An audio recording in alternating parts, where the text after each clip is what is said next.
A service of KIBMradio.com, the Internet's home for an all old-time radio.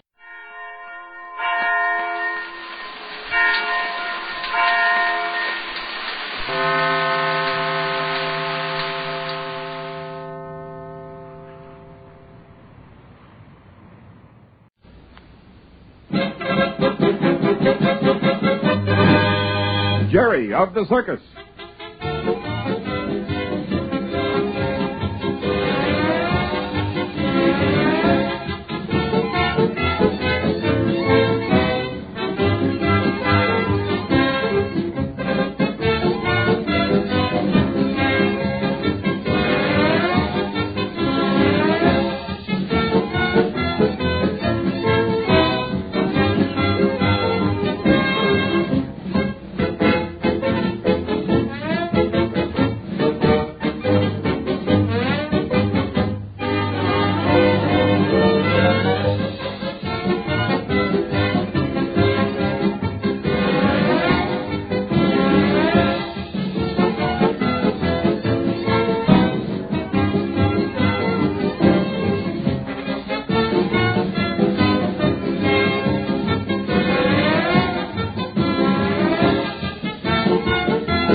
For Jerry of the Circus. What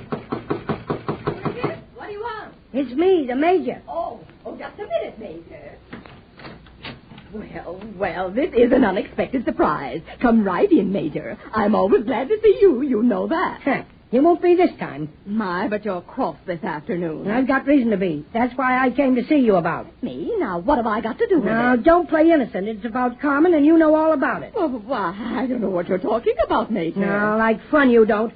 You needn't put on that act for me. You're a jealous woman, and you'd go any lengths to... Now, you can't talk to me like this. Oh, can't I, though? You haven't any proof. So you admit it, huh? I certainly don't admit anything. You'd do anything to make me ridiculous in the eyes of the woman I love. Oh, so you do love her. Well, I admire her very much. That's beside the point. You tried to make me ridiculous. I never did. You did, too. Sending her that ridiculous bouquet. What? That bouquet made up of vegetables and right in front of the whole troop, too. What are you talking about? Listen, bearded lady or no bearded lady, you can't pull the wool over my eyes. The minute I mentioned Carmen, you acted guilty. But don't think you can laugh yourself out of this. But I really... I may be small, but I'm far from dumb. And something else, my fine bearded friend. What about these notes you've been sending to the Spanish senorita? What? Yeah, so. I guess that makes you stop for a minute. Why, I don't know what you're talking about. No. Supposing you explain how some of that fine rice paper of yours happened to find its way into Carmen's wagon. Some of that lovely rice paper you are so foolishly fond of. What rice paper? You remember you gave Jerry's dog Rag some candy in a musk paper? I suppose it wasn't good enough to use for Carmen, all mussed up like that. But I never threatened her, really.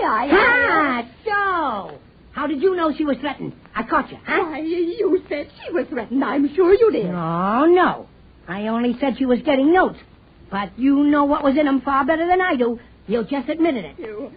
You cheat. I'll get even with you for this. I'm not afraid of a beard, no matter what's behind it. And let me tell you something, my fine lady. You're going to get some more of that fine rice paper, and you're going to write another note to Carmen. No, I won't. Oh, yes, you will. Now, hurry up with it. Uh-huh. So, you're not even smart enough to hide the paper on which you write such dangerous notes. Here it is. Come on. Here's a pen. I won't. You want me to go to Mr. Randall with this information? Oh, no, please, Major. I'm sorry. All ready now. Now write. Miss Carmen Bandini. The notes you have been receiving... Not this fast. Been receiving. Have been sent in jest. Period. How do you spell jest? J-E-S-T. There is no danger. I guess that covers it pretty well.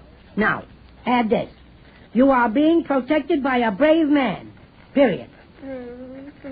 Protected by a brave man. P-E-R... Oh, don't spell out period, silly. Just put a dot. No, I do everything wrong. I just wish I were dead. Now, look, you're crying all over the note. Here, I'll take it and see that Carmen gets it. The idea, frightening a poor innocent girl. And as for you and the bouquet, I'll get even with you if it's the last thing I do. No, but I didn't. Not the bouquet. Making me ridiculous before my friends. I'll make you so ridiculous, you just wait. Ah, these women. Bah. Well, hello there, Rags. What do you want? Hey, Major. Oh. What do you suppose Rags wants? Oh, it's Candy. you too, Jerry, huh? Hey, Major. Yes, Jerry? Have you found out for sure yet whether the bearded lady had anything to do with those notes written to Carmen? Now, listen here, Jerry. You stop worrying your head about that. I'm taking charge of this case from now on. But I've got to find out. If there's something I can do to protect Carmen, I got to do it. I know, but from now on, I'll be making it my business to revenge the beautiful little Spanish lady. But if something should happen... It won't, I promise you. You just leave this whole thing to me until tomorrow. And if it's not settled by then, well, we'll have to do something about it. But I've just got a hunch. What about? That some pretty unusual things is going to be happening on this lot before tomorrow. Gee, it kind of make me curious. Well, it's sometimes just as well for boys not to be too curious.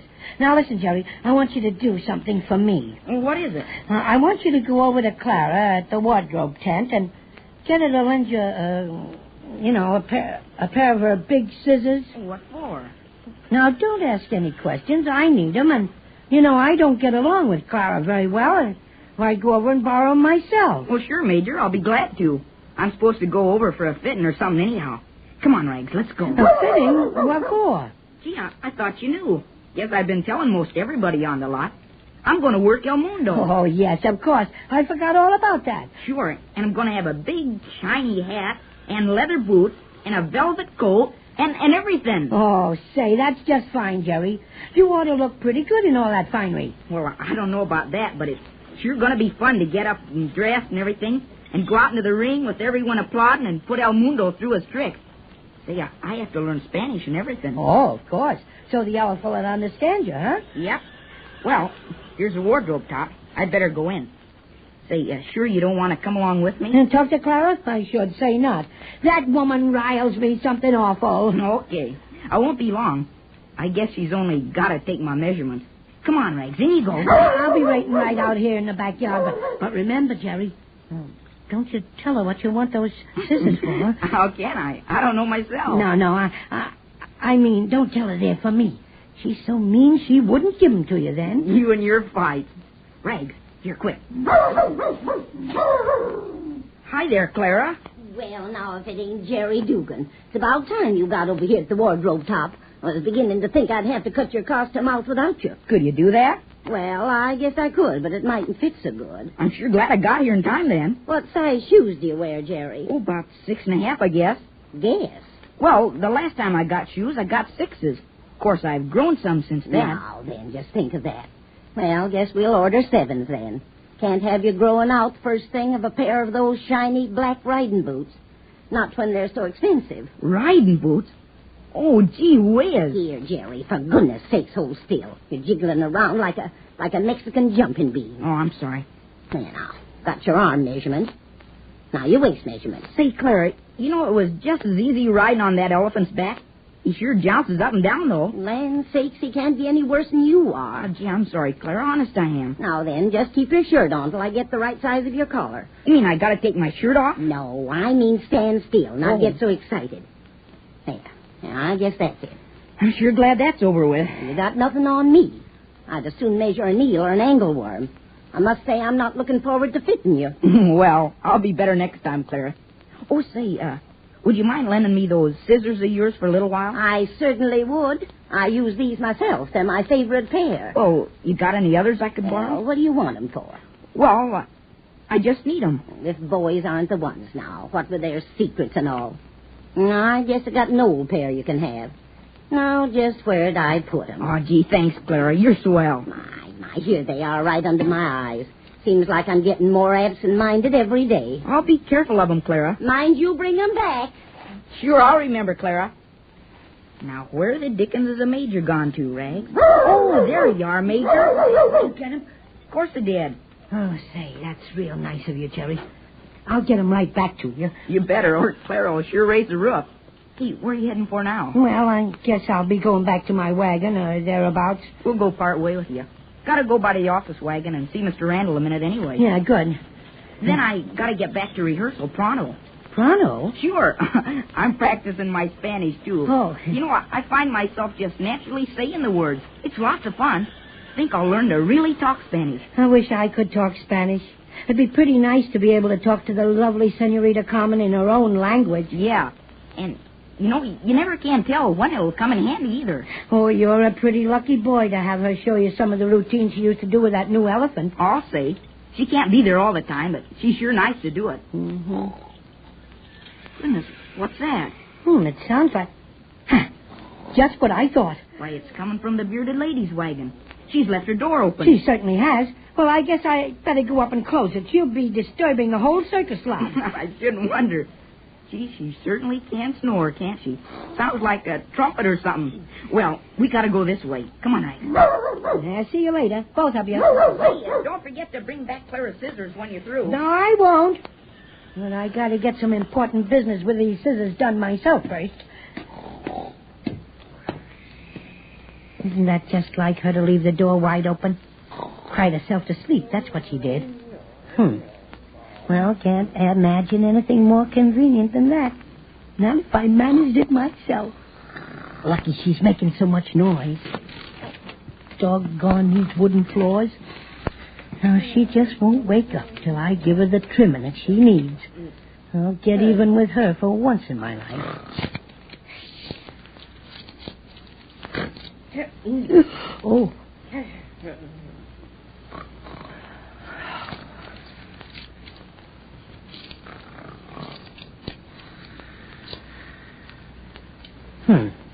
There. I guess that does it. I sure hope she likes herself without that beard of hers. Guess I got rid of that all right. Now, if I can just get out and close that door. Oh, gee, Phew. That did it. I didn't even have time to pick up those scissors. That sure is bad luck. I just got to get those scissors. Help! Murder! Help! I've been robbed! Oh, say, she's awake. She must have found out her beard's got off. I'd better get out of here and quick.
we've got company.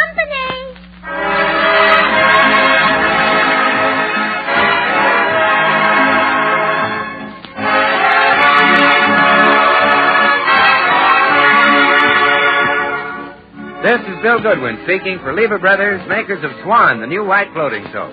Well, it's Tuesday night again, and that means another pleasant visit with George Burns and Gracie Allen, Jimmy Cash, and Paul Whiteman and his music. And now meet the people who live in the Burns house, George and Gracie.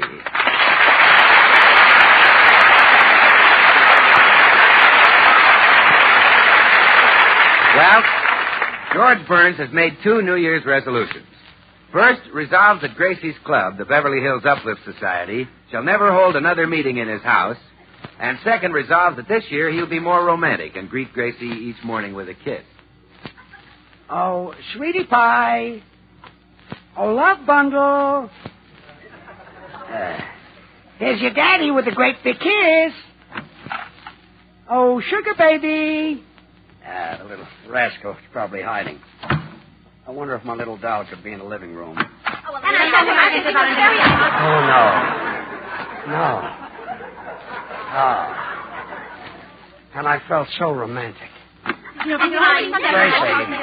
Gracie, I'd like to see you alone, please. Oh, I'll be right out. Well, hurry up. Oh, girls, every morning since the new year, George tries to kiss me like Charles Boyer. He calls me his beautiful Gracie. Isn't it clever?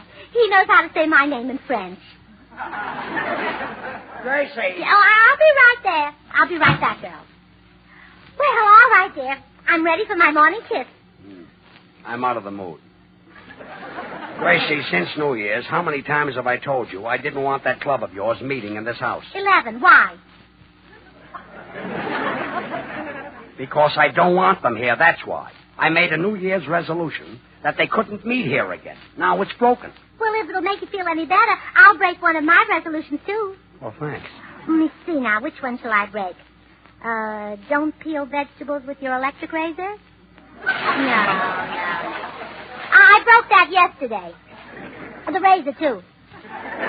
Look, just get those women out of here. But, George, today's meeting is so important. We have to figure some way to raise money. Raise money? For what? Well, to get all the birds to stay in Beverly Hills this winter instead of flying south.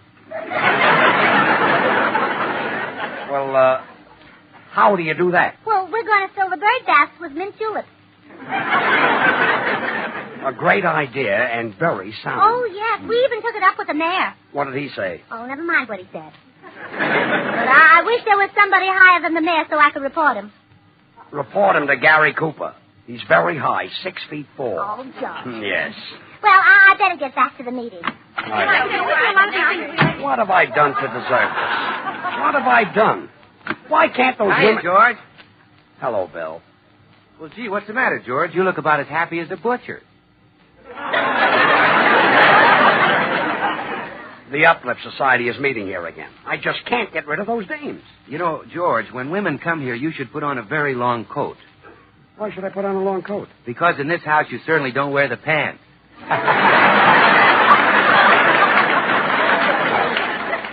Certainly is very, very clever.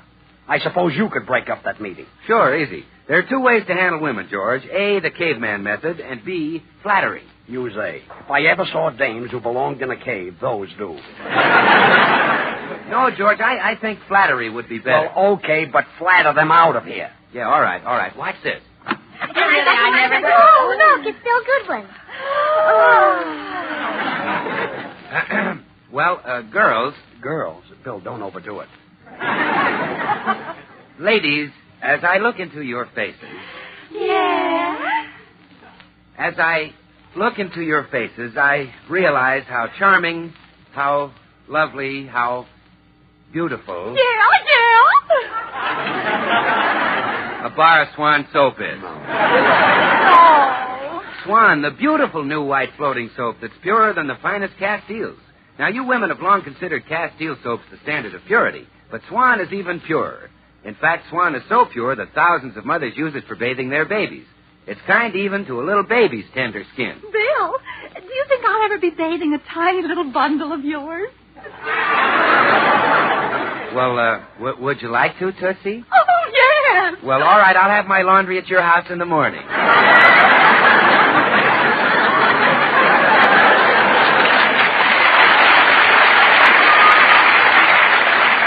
Remember, ladies, if Swan is kind to a baby's tender skin, then you know it's going to be kind to your hands and help keep them lovely when you use it for washing the dishes or for any other soap and water job around the house. Well, I'll be going now. Just a minute, Bill. You're supposed to flatter those women out of here. Do you call that flattery? You call those women? All right, Bill's gone, Tootsie. Stop quivering. Now, let's get on with the meeting, girls. We still haven't decided on any way to raise money. Oh, I got it, Gracie. Why don't we give a lawn party like we did for the Russian war relief and sell punch? Well, I'm afraid not, Clara. You know, too many people remember that party, the last one, and it was all my fault. Oh, now you mustn't blame yourself. We all helped mix the punch. Well, yes, but I'm the one who thought that vodka was the Russian name for 7-Up. Well, what about this, Gracie? Why don't we put on a play? Why, Blanche, that's marvelous. A play is just the thing. I'm just sure there's enough talent in this club. You know, they say any woman can be a great actress if she suffered, and we're all married. I'm not married, Gracie. Oh, I know, Tootsie, and we may not be able to use you. You've suffered too much. What sort of a play should we do, Gracie? Well, I think a horror play would be nice. There's a lovely one about a doctor who takes a drink and fangs come out of his mouth. Dr. Jekyll and Mr. Hyde? Yeah, that's the one. I had a colored cook once, and her club put it on. Only they called it Dr. Amos and Mr. Andy. We'd need someone really hideous to take the leading part, wouldn't we? Yes, we would. Stop looking at me. It makes me nervous. Oh, well, I think we should get a man to play that part. Maybe one of our husbands can be the monster. It's a wonderful part. Really? Well, my Harry's just the type for it. Oh, now I don't know. I think my Frank is much uglier than your Harry. Well, it may sound like personal pride, girls, but I'm sure my George is more repulsive than either of them. How can you say such a thing, Gracie? My Harry is knock-kneed. My George is pigeon-toed. Well, my Frank has exactly one hair on his chest. Well, my George hardly has a chest. Well, I hate to be stubborn, but when my mother first saw Harry, she cried for 3 days. Well, when my mother saw George, she laughed for a week. It might interest you to know that my Frank was turned down by 20 girls before I accepted him. Well, it might interest you to know that Tootsie Sagwell said she wouldn't marry my George if she had the chance. Did you say that, Tootsie? Yes, I certainly did. You see? Well, that settles it, Gracie. Your George certainly gets the part. Oh, thank you.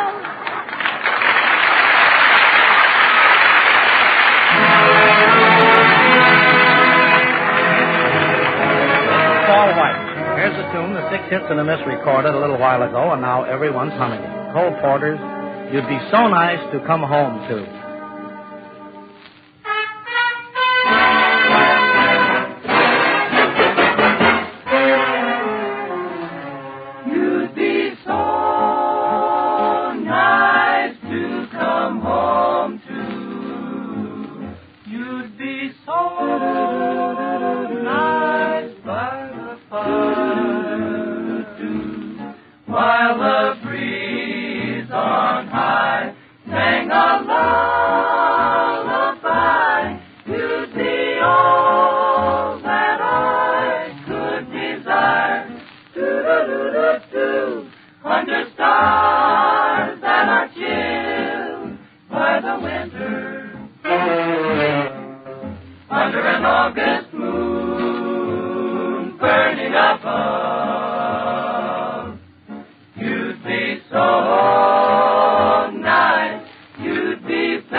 girls, then it's definitely decided. My husband can have the lead in our club play. Yeah, that's great. Right. Oh, well, I'll break the good news to him. Gracie, haven't those buzzards gone home yet? George, not so loud. The girls are still in there, and there's a big crack under the door. Say, there is, isn't there? Yes. I wonder if I could get a hose under there and attach it to the exhaust pipe of my car. Then I could leave my motor running. George Burns, don't you dare. We've only got an A-book. Yeah, well, that's the only thing that's Oh, stopping George, I have some news for you, dear. You have it? Yeah. Guess what the girl said you could do? Yeah, well, they can do the same. Yeah. Oh, no, George. The Beverly Hills Uplift Society has chosen you for the lead in our play, Dr. Jekyll and Mr. Hyde. Me? Yes. I wouldn't act in a play of theirs if my life depended on it. But, George, this is a golden opportunity. It may lead to a career in the movies or something. Oh, don't be silly. Who'd see a play given by that broken-down club? Well, lots of people. One year, Harry Morton had the lead in our play, and a scout saw Harry and liked him. Really? Well, yeah, and look at him now. He's a scoutmaster. A golden opportunity. Gracie, forget it. Oh, but it's a wonderful part, George. I can see you now. You're drinking the potion that makes you change from Dr. Jekyll to Mr. Hyde. You gasp. You gurgle. You choke. Your face turns purple. We'll dye your hair yellow for the part. What? Well, it'll be so pretty with your purple face. Now the potion is working. You're going mad. You give a blood-curdling laugh. Stop it. I won't take the part. I wouldn't touch it with a 10-foot pole. I wouldn't take it if you burned me at the stake. I'll go back in there and tell them that. Well, all right, George. Well, Gracie. Well, he's a little undecided. Now, let's see who gets the female lead. The part Lana Turner played in the picture. Gracie, I'd make a perfect Lana Turner. Oh, Tootsie, don't be silly. Lana Turner's a blonde. Oh, yes, there is that one drawback. Now, the only way to decide will be for me to audition everyone for the part. Now, all you have to do is give a terrifying scream and then say, "Help, help, he's choking me." Now, who wants to be first? I want to be first. Oh, now, please. We'll have to settle this some way. Oh, I know. We'll let the oldest one start first. Now, who's first? Well, it looks like I'll have to decide who gets the part myself. Oh, Gracie, I'm the last one in the world to try to influence you, but before you give out the Lana Turner part, I just want you to know that I have a dozen eggs. Why, Clara Bagley. Shame on you, Clara, for trying to bribe me. You haven't got any butter, have you? No. Well, shame on you trying to bribe me. You have to audition like everybody else, Clara. Now, let me hear you scream and then read the line. Okay. Oh, Tootsie! Tootsie, stop at this instant. Oh, gee, I'm awfully sorry, Gracie. It sounded like a mating call, and I answered automatically.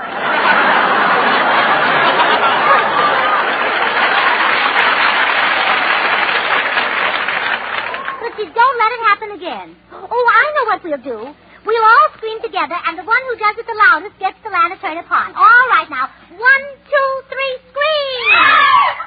Well, that was delightful. My, such talent. Now we'll try the line. 1, 2, 3, try. Help! Help! He's choking me! Oh, he's choking me. Good heavens. What's going on? What's going on? George, please stop yelling. How can we rehearse with you making all that noise? Gracie, without a doubt, you women... We are not, dear, and that's to the front door. All right, and believe me, you are. I'm coming. Well? Me and my folks heard a lot of screaming over here. You having any trouble, Grandpa? Grandpa, why, you little... Don't get tough with me, Grandpa. You ain't such a hard guy, except around the arteries. Look, will you go? I'm having enough trouble. Then you're having trouble. Listen, kid. In a few minutes, I'm going to take a half a dozen women and kill them in cold blood with a big sharp axe. Gee. Yeah. So go back and tell your folks I'm having trouble. They'll understand. I see they've had trouble, too.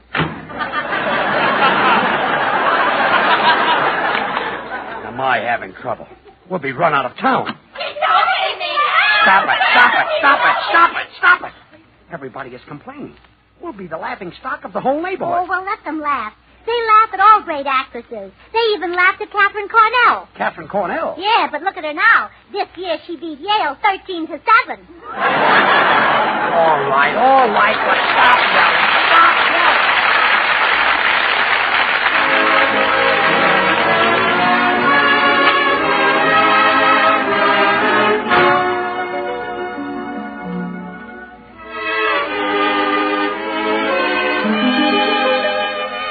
Jimmy Cash with a song right out of the top drawer, Moonlight Becomes You. All right, Jimmy. Moonlight becomes you. It goes with your hand. You certainly know the right thing to wear. Moonlight becomes you.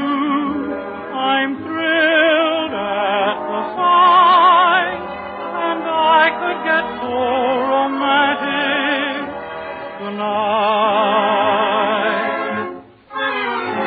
You're all dressed up to go dreaming. Now don't tell me I'm wrong. And what a night to go dreaming. Mind if I tag along? If I say I love you, I want you to know it's not just because there's moonlight, although moonlight becomes you so dear. Moonlight becomes you so.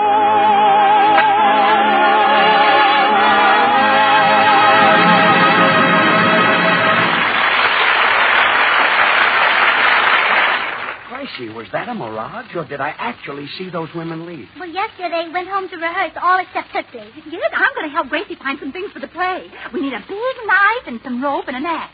Well, I hope you find them and you use them. Oh, George, you'll just love this play. And Tootsie's got a marvelous part in it. Tootsie, do your part for George.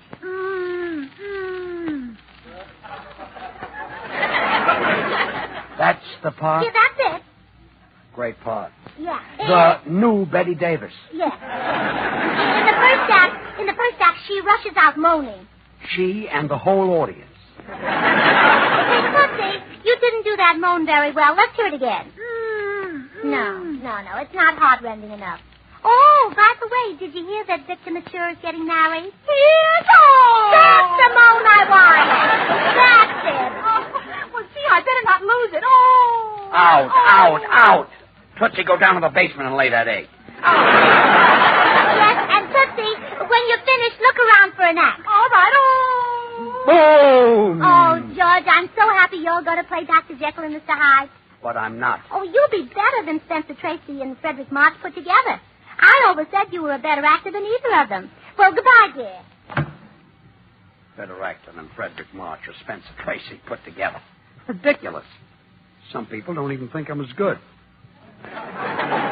Oh, well, what do they know? Say, if this play was being given by a real company, I'd show them a thing or two. What a job I could do with that Mr. Hyde part. Just ruffle up my hair like this. Pop my eyes.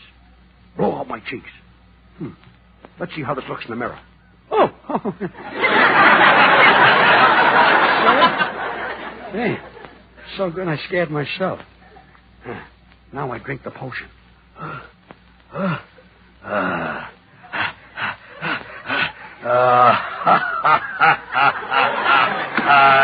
Hello, George. Did you get rid of the club?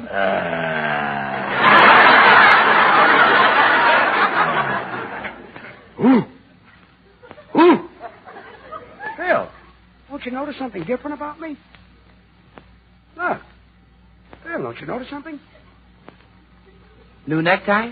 I'm being a fiend. Didn't you see Dr. Jekyll and Mr. Hyde? Oh, that's what you're doing. Well, sure, I saw it, George. In fact, I was a technical advisor on that picture. You were what? A technical advisor. You remember that wonderful scene in Dr. Jekyll's laboratory with all the bottles and test tubes? Yeah? Well, I advised him to wash them all with Swan soap. I thought Swan, the new white floating soap that's purer than the finest Castiles of Baby Gentle Suds and Whiz. couldn't have made the picture without you. Oh, certainly not. How do you think they got that scene where nice Dr. Jekyll turns into the fiend, Mr. Hyde? How do you think they got him to go mad? How? I stood beside the camera with a bar of Swan soap and wouldn't let him have it. That made him angry. Angry? It drove Dr. Jekyll mad. Yeah, went nuts. He wanted that Swan soap because he knew that Swan is not only purer than the finest Castiles, but it gives you heaps and heaps of baby gentle lather. Lather that's great for your hands and swell for anybody's complexion. I suppose without Swan soap, the picture never would have made $1 million. Well, that's right. And they were so grateful they insisted on splitting it with me. They split it with you? Well, sure. They took half the bar, Swan, and I took half. You know, you can break Swan in two with a simple twist of the wrist and use half in the kitchen for dishes and cleaning and the other half in the bathroom for your face and hands. You know, Bill, sometimes... Hey, Grandpa. Are you back again? Yeah. Did you kill those women like you said? Yeah, I killed them. I slaughtered them. I did it all with my little hatchet. Now get out of here before I go to work on you. You see? What did I tell you? Come and get him, officer. Officer? Gee, I didn't believe this kid, but I just heard you confess. It don't look good for you, buddy. Oh, now look, officer. I was just kidding. Do I look like a murderer? They got low foreheads, squinty eyes, and faces like apes. Yeah, I know. It don't look good for you, buddy. Bill, will you tell this cop I'm not a criminal? I'm a comedian. Tell him I make people laugh. Well, George, there's a pretty stiff rap for perjury. Look out. Will you go? I'll straighten this thing out myself. Okay, Bluebeard. See you on visiting day. Gee, Mr. Burns, I've been living next to you for a year now, and I always thought you was a drip. You did, huh? Yeah, and now you turn out to be a fiend who murdered 6 women. Could I have your autograph? Out. Go on, get out. Beat it. Now, officer. It don't look good for you, buddy. Well, you're practically in a chair. I can see the headlines right now. Burns.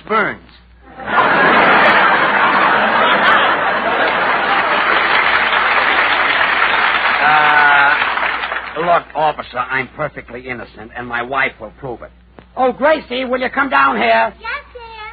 Now you'll find out what a chump you are, accusing me of being a fiend. Oh, George, look what I found for you. An axe to kill Mrs. Morton and a rope to hang Mrs. Bagley.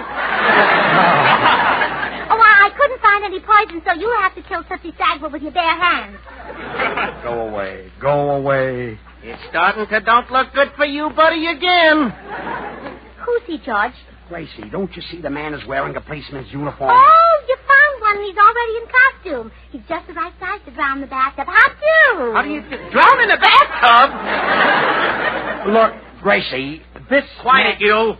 Lady, are you this man's accomplice? Well, how dare you? We've been married for years. Look, officer, I'm supposed to be Dr. Jekyll and Mr. Hyde, and... Quiet, you. Look, little lady, suppose you tell me the whole story. Why, I'd be glad to. Where shall I begin? At the beginning. Of course. Why couldn't I think of that? Well, you see, half the time my husband is a monster, and half the time he's a doctor. Yeah? Yeah. Monday, Tuesday, and Wednesday, when he's a monster, he hits people over the head with a club. And Thursday, Friday, and Saturday, when he's a doctor, he feels very sorry, so he gives them an aspirin. And Sunday, I'm an air raid warden. You see, when he's the monster, all he wants to do is kill women. It's sort of a hobby with him. Like pressing flowers. Then the drink wears off, and he's himself again. He sees all these dead women lying around, and he's very embarrassed. Can't stand an untidy house. So what does he do with the bodies? Well, he buries them in the basement. Ah. Look, this has gone far enough. There are no bodies in the basement. Does this door lead to the basement? Uh-huh. You know what? What? It don't look good for you, buddy. I know. Look, I've had enough of this. Gracie, get Tootsie up here. I want the policeman to see her. Oh, Tootsie, come on up here. I want you to meet a man. Where is he? Well, here you are, officer. Is this woman dead? Well, she's been dead. I know a haunt when I see one. Officer, all that's been going on here is a rehearsal for Dr. Jekyll and Mr. Hyde. It's a play. A show. Oh, a play. A play, yes. Hey, wait a minute. Did you think my husband was really a murderer? Well, yeah, Well, but... how dare you? And you thought he'd keep the basement full of women? My goodness, if he did that, I wouldn't have room for my pickled peaches. My dear. Now you get out of here. Why, my sweet little Georgie wouldn't hurt a fly. And believe me, if he ever does kill anybody, you won't get our business. Goodbye.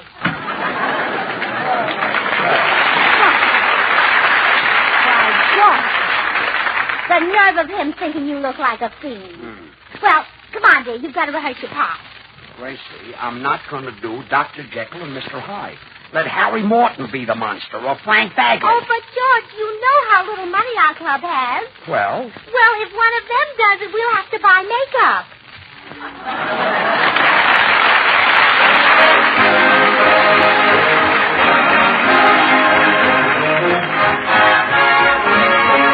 George and Gracie will be back again in just a second. And say, I hope you remember to try Swan the next time you wash the dishes. When you get Swan in that dishpan, just see if it doesn't give you suds faster than other floating soaps. And after you've used Swan for the dishes a couple of times, take a look at your hands. Just see if Swan doesn't help keep them looking white and smooth. You'll know what it means to use a soap that's purer than the finest Castiles. Well, here they are, George and Gracie. Oh, what a day. Now I can sit down and read cowboy love tales. Listen to this, Gracie. Oklahoma Tex found himself miles from civilization, without no horse and no food. Quickly, he shot a buffalo and roasted it. Never had Tex... Oh, what did he do with the fat, George? The what? The fat. You know, the government needs fat to make bullets and bombs, and Tex should take it to the butcher. But Tex has no horse. We'll let him ride on the buffalo. I'll tell him to shuffle off. The makers of Swan, the new white floating soap, join George and Gracie in inviting you to tune in again next week, same time. By the way, don't forget to listen to Swan's other show, Tommy Riggs and Betty Lou, over another network. So next week, this is Bill Goodwin saying, well, I, Swan, how about you? This is the Columbia Broadcasting System. Andy, did you hear that? Come on, will you? Did I hear what? That whistle. That's the Rinso White whistle. And Rinso means us. That's right. Rinso gets clothes Rinso White. And Rinso presents the Amos and Andy Show with Shorty the Barber, Gabby the Lawyer, the Mystic Knights of the Sea Quartet, and Hattie McDaniel.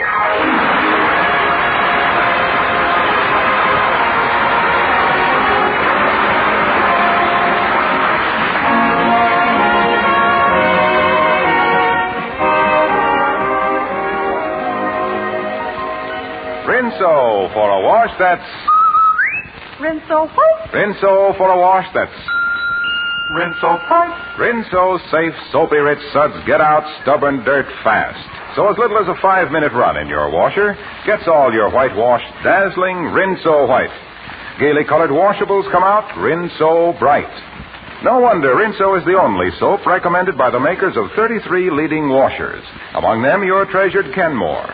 Remember, though, there'll be no new Kenmore washers made for some time. So see your local Sears store for any service needs on your Kenmore. And next wash day, remember... Rinso White. Rinso White. Happy little wash day song. And now our stars, Amos and Andy.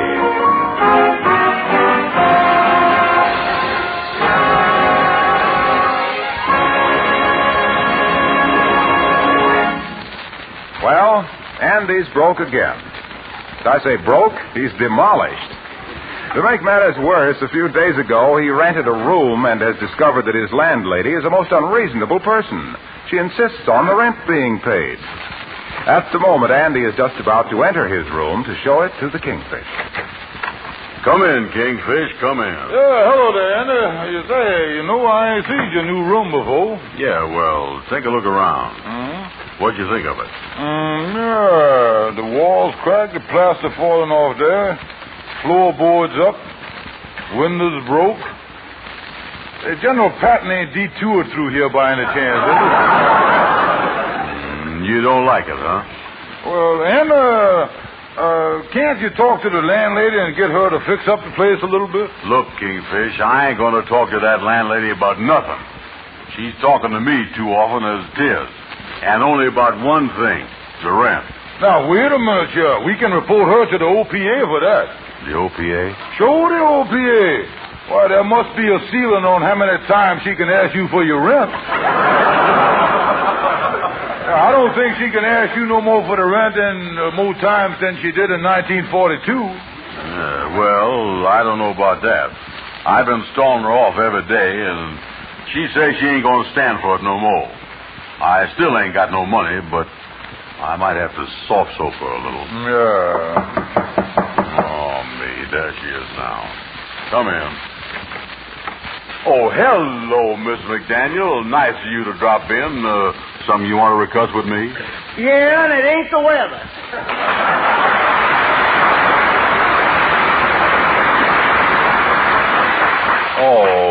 Must be about the rent, huh? Well, I got a little surprise for you. I'm going to pay you the room rent. Oh, you is? Well, I certainly will appreciate it, Mr. Brown. If I have been a little cross with you, you must excuse me. Yeah. Well, there's just one thing about it I got to explain to you. That's all, brother. Get out! Get out! Wait a minute, Joe. Wait just a minute, Joe, madam. You can't throw my good friend out of this place. I'm sorry, but you just can't do it. Who are you? Madam, permit me to introduce myself.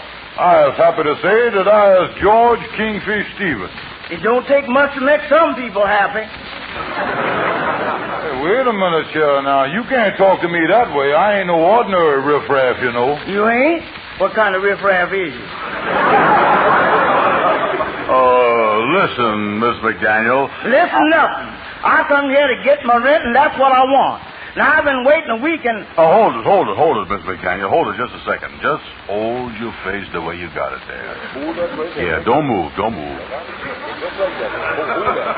Oh, you is the most beautiful woman I done ever seen. Pretty. Oh, you really beautiful. Ain't nobody ever told you that before? Just the rumors that don't pay. Mrs. Brown's right. You is beautiful. Listen, I got an idea you two is just trying to talk me out of the rent here. I want my money. We back to that again, huh? Look, I'm going to give you just one more week to get that rent money, or out you go. And that's final.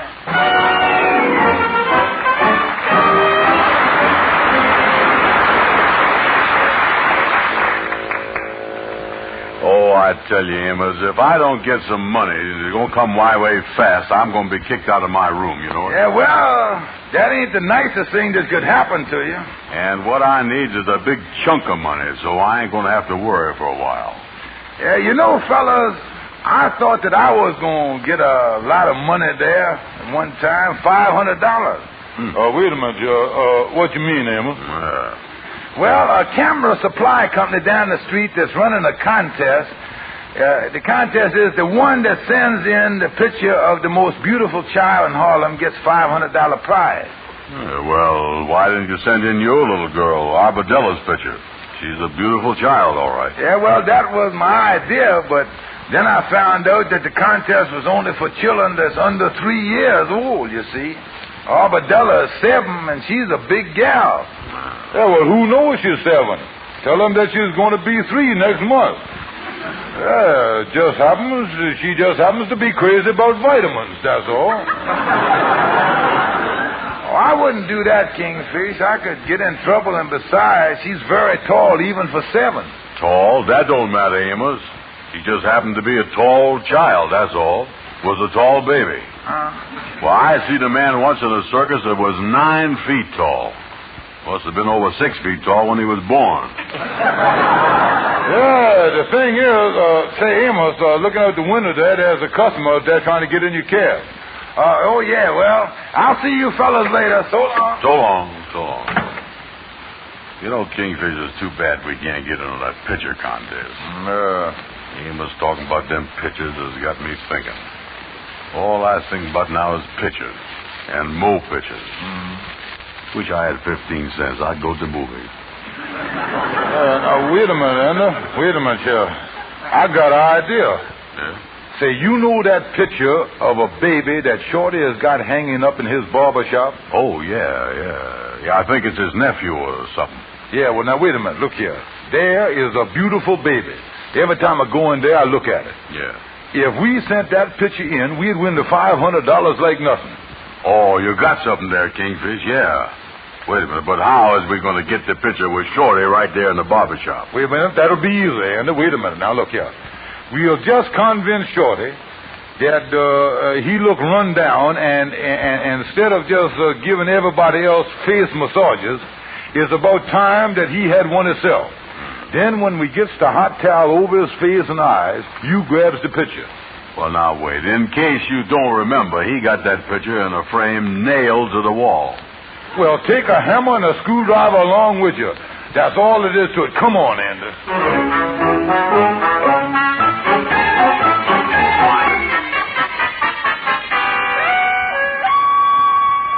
Well, hello there, Shorty. Good to see you again. Yeah, hiya, Shorty. Oh, hiya, fellas. How is you? Yeah, well, we're just fine, Shorty. We're just fine. Too bad you ain't looking so good.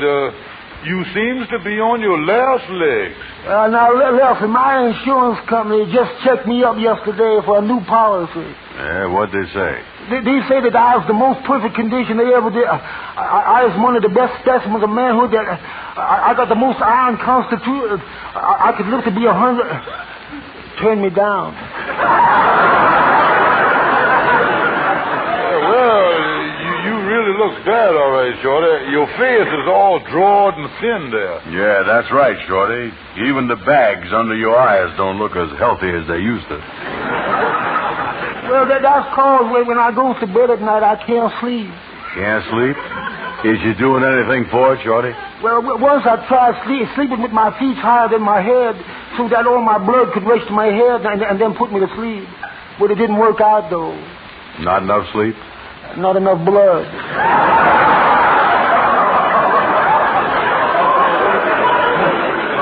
Shorty, there's only one thing that can unlatch a man as tired as you is, and that's a face massage with a hot towel. And me and Andy is going to give you one. Oh, you don't know how. It takes skill and experience.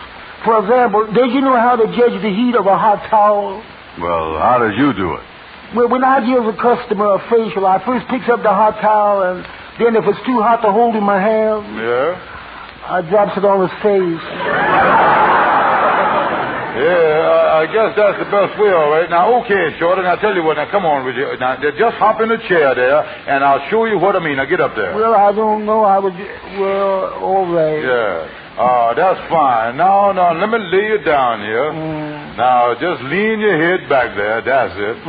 Now, get a towel here and some hot water here.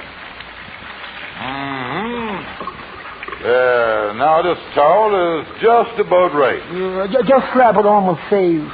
Yeah, now, let me get the towel right over your eyes there. That do the trick. Now, just cover up your eyes there. Now, I'll leave your mouth uncovered so you can breathe. Do-de-o-do, oh, baby mine. Now is the time, oh, baby mine. I got you, King. What's Andy doing? My brother Andy, he's just sitting over there at your manicure table, manicuring his nails a little.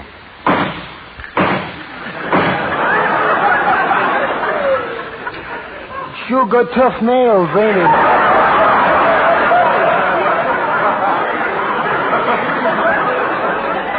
Oh, yeah. File ain't no good on his nails. Can't use a file. You really got to smack him, that fella. Tough nails, all right.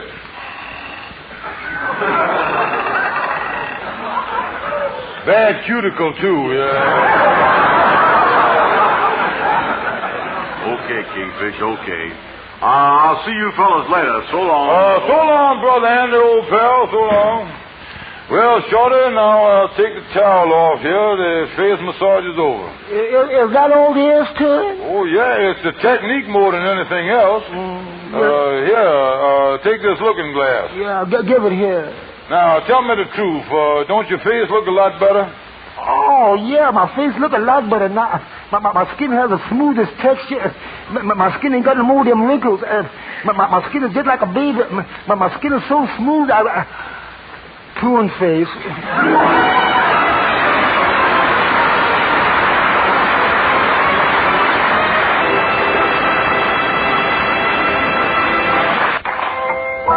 The Mystic Knights of the Sea Quartet singing The Little White Horse and the Mare. Romeo and Juliet were quite a famous pair, according to the books of history. And here's another great romance, you'll see it at the fair. On exhibition anyone can see. The little white horse on the merry-go-round fell in love with the little gray mare. He's been tagging her around, merry-go-round at the fair. Now the little white horse on the merry-go-round popped the question to the little gray mare. Ask her if she'd marry him on the merry-go-round at the fair. The calliope played the wedding march, all the animals began to sing. Oh, the zebra winked at the tall giraffe as the mare took the little brass ring. Now the little white horse and the little gray mare still honeymoon round and round. You'll always see them at the fair, for the merry-go-round wouldn't go around without the little white horse and the mare. The calliope played the wedding march, all the animals began to sing. The zebra winked at the tall giraffe as the mare took the little brass ring. Now the little white horse and the little gray mare still honeymoon round and round. You always see them at the fair, for the merry-go-round wouldn't go around. The musical ride would all break down, and the little brass ring wouldn't mean a thing without the little white horse and the mare. Without the little white horse and the mare.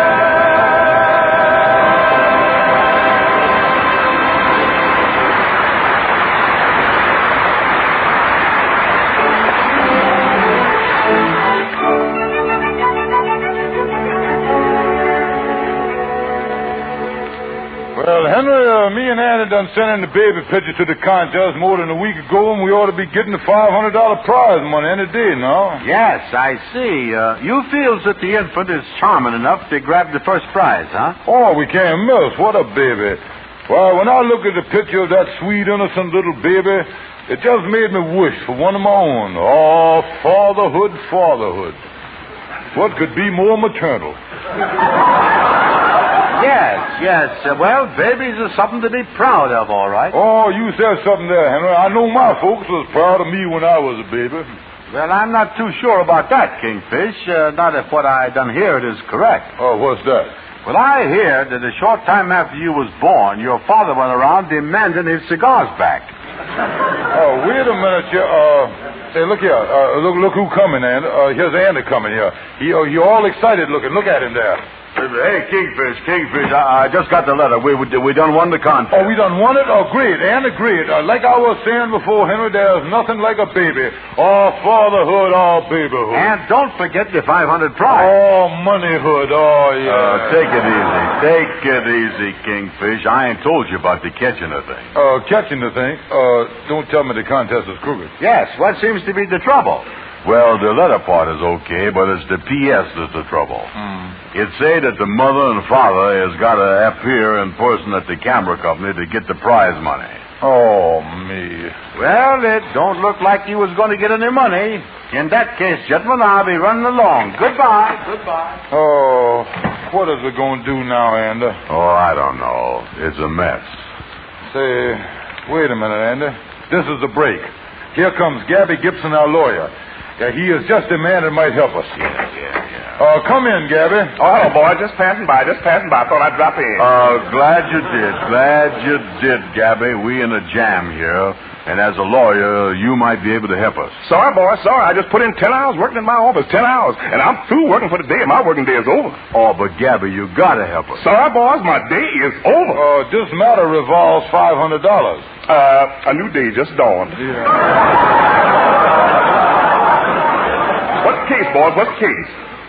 Well, Gabby, you remember us telling you confidential last week about us entering a picture in the baby contest? Oh, yes, the baby contest. The picture you got shortest. Tell me, did it win the prize? Yes, no, and maybe. You certainly grooved that one right in the middle, didn't you? Yeah, here, Gabby, read this letter. Let me see here. Let me see what it says. Dear Mr. Brown. That's wonderful. That's great. Sensational. Now read the P.S. This certainly can't ruin the letter, can't it? Now, what does we do about that, Gabby? Well, before I read the last part, I'm going to say you boys were sitting pretty. The case was ipso facto. Yeah, well, after reading the last part, what do you think? You see, the complexion done changed. In the legal profession, you is no longer what is known as ipso facto. Well, what did we know it as? Upso crico. Now look here, what does we do about it, though, Gabby? That is the question. Oh, wait a minute, boys. I think I got it. And the letter is addressed to you, and they think you is the father. Now, all we got to do now is get a mother. Who can we get for a mother? Say, I know. I got an idea, and I know exactly who. I know just the one. Who? Your landlady. Oh, you mean that homely old mean face? Andy, this is no time to select faces. What you got to have now is a body. Yeah, well, listen, how is I going in there and ask her to pretend to be the mother of my baby, though? Yeah, well, now, look here. Just play up to her, Andy. Play up to her. Make her think that you are crazy about her, and take my word for it, she'll do anything for you. Well, all right. I hope I'm doing the right thing.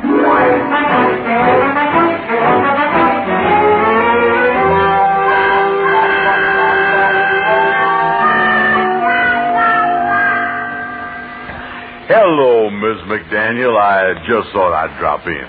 Have you got the room rent? Oh, look, Miss McDaniel, why has we always got to be talking about the room rent? What else you want to talk about? Me and you. Miss McDaniel, I might as well tell you, all I think about is you. From the first moment I done set eyes on you. Let me sit down on the sofa there and whisper sweet nothings in your ear. Listen, if you got any sweet nothing to say to me, don't whisper them. Bark them right out where I can hear them.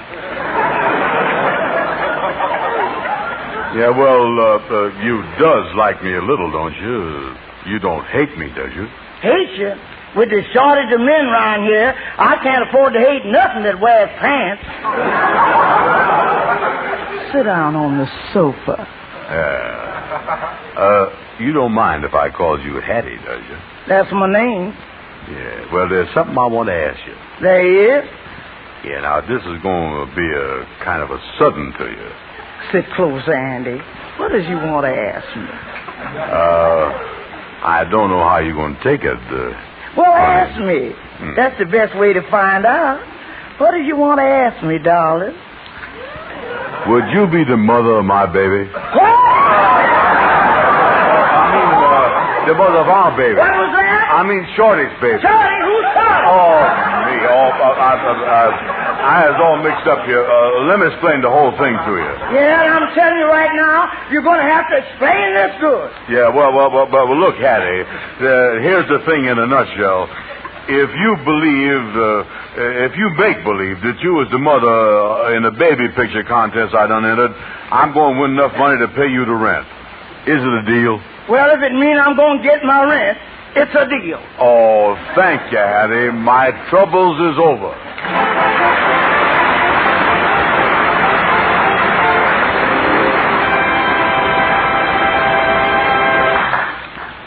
A Rinso whitewash. With ease. A Rinso bright wash. With safety. Is it any wonder that women here, there, everywhere are singing? Rinso white. For a wash that's white as it can be. Rinso bright. B-R-I-G-H-T. Yes, Rinso keeps your colors bright. Get out more dirt for a wash so white. Here's great advice, you can't go wrong. Rinso white.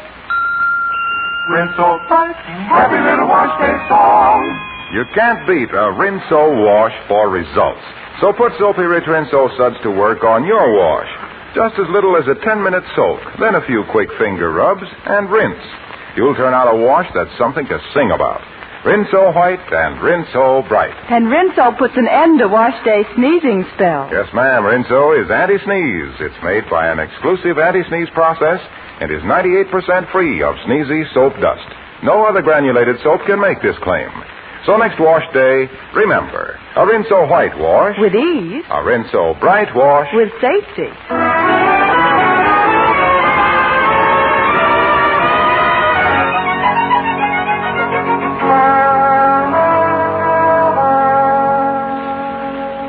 Sure is some office this camera supply company got you, ain't it? Yeah, sure is. I wonder when they're going to call us in. I ain't gonna sit here much longer. Yeah, who is this? I take it you're Mr. and Mrs. Brown? That's right. Yeah, that's us. And this is my friend, George Stevens. How you do, sir? How do you do? I'm Hanover Smith, the president of the company. Mr. Brown, I wonder if you'd step into the next office and identify the picture of your baby, or just as a formality. My secretary has it in there. Oh, sure. Be glad to do it. I'll do it right away. Well, Mrs. Brown, I guess you're quite surprised at having your baby win the prize. Yeah, I was even surprised at having the baby. Oh, I think I understand. Born a little early, eh? Oh, yeah, sir, that's it, Mr. Smith, that's it, exactly. Say, I couldn't quite tell from the picture. What is the baby, a boy or girl? Boy or girl? It's a girl. A little girl. Oh, how nice. Oh, yes, sir. Little girls make great children, all right. Yes. Well, I hope this little baby has a big brother or sister to keep her company. Oh, yes. The Browns has got 4 other children, ain't you, Miss Brown? Oh, sure. Wouldn't be without them. Well, that certainly is Well, I just checked the picture and everything's all right. Oh, what a baby that I was the father of. My little Sonny boy. Sonny boy? Why, Mrs. Brown here just told me the baby was a girl. Oh, yeah. Sonny girl. Oh, take it easy, Daddy. Yes, just in case of me, I got a bad memory, because just with one child, I ought to be able to remember whether it's a boy or a girl. I got to jot that down so I don't forget it again. I'd keep a record of that if it was my child if I was you, ain't it? Why, Mrs. Brown, didn't you tell me you had 4 other children? That's right.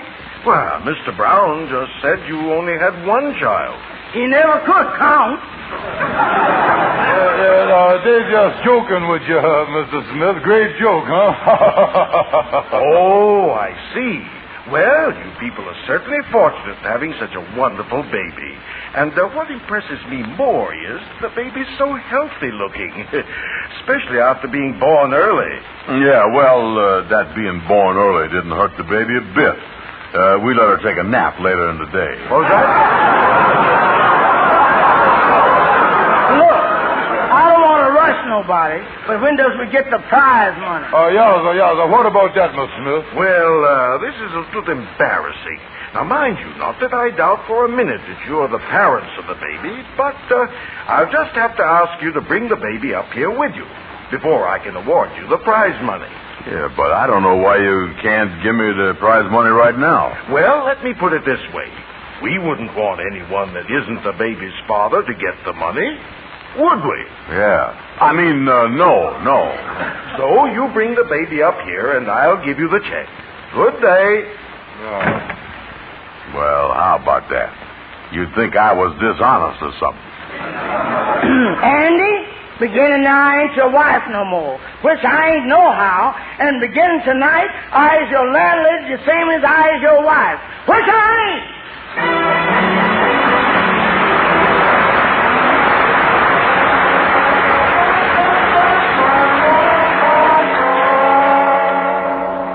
Now, don't get undiscouraged, Andy. We still has one chance that we can get the baby from Shorty. Yeah, but that cameraman is mighty suspicious. We liable to get in trouble account of that baby. Yeah, this is the first time I've ever heard of a child contributing to the delinquency of an adult. Yeah, well, I hope Shorty knows where the baby is.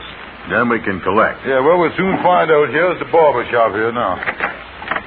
Oh, hiya, fellas. Hello, Shorty. Hello. Shorty, we got some business to discuss with you. Yeah, but I can't loan you no money. No, Shorty. This will make you money. Tell me this. Is that baby picture that you had on the wall anywhere around Harlem? Oh, so. Oh, good. The baby's around you, huh? Good. Now tell you what, Shorty. we'll give you $10 if we can borrow the baby for about 1 hour. That's a deal. Give me the $10. Okay. Here it is right here. Now, where is the baby? Right here. That's a picture of me 40 years ago.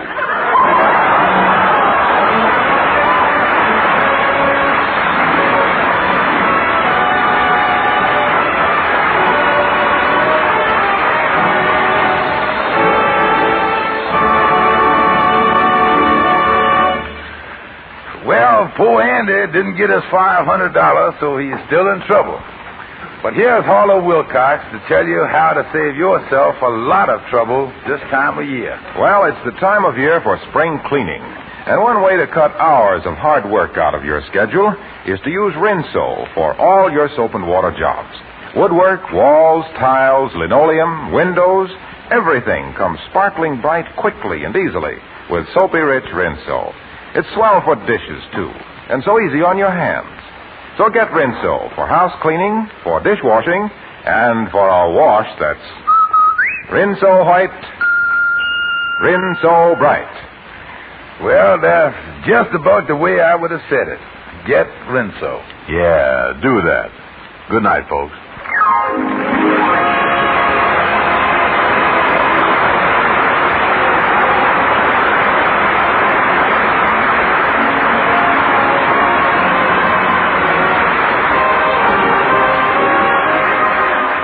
Be sure to be with us next Friday evening at this same time when the makers of Rinso will again present the Amos and Andy Show. Our program is broadcast to our fighting men all over the world through the facilities of the Armed Forces Radio Service. This is Harlow Wilcox saying good night to all of you from all of us. Palmolive Soap, your beauty hope, and Luster Cream Shampoo for soft, glamorous, caressable hair bring you Our Miss Brooks, starring Eve Arden.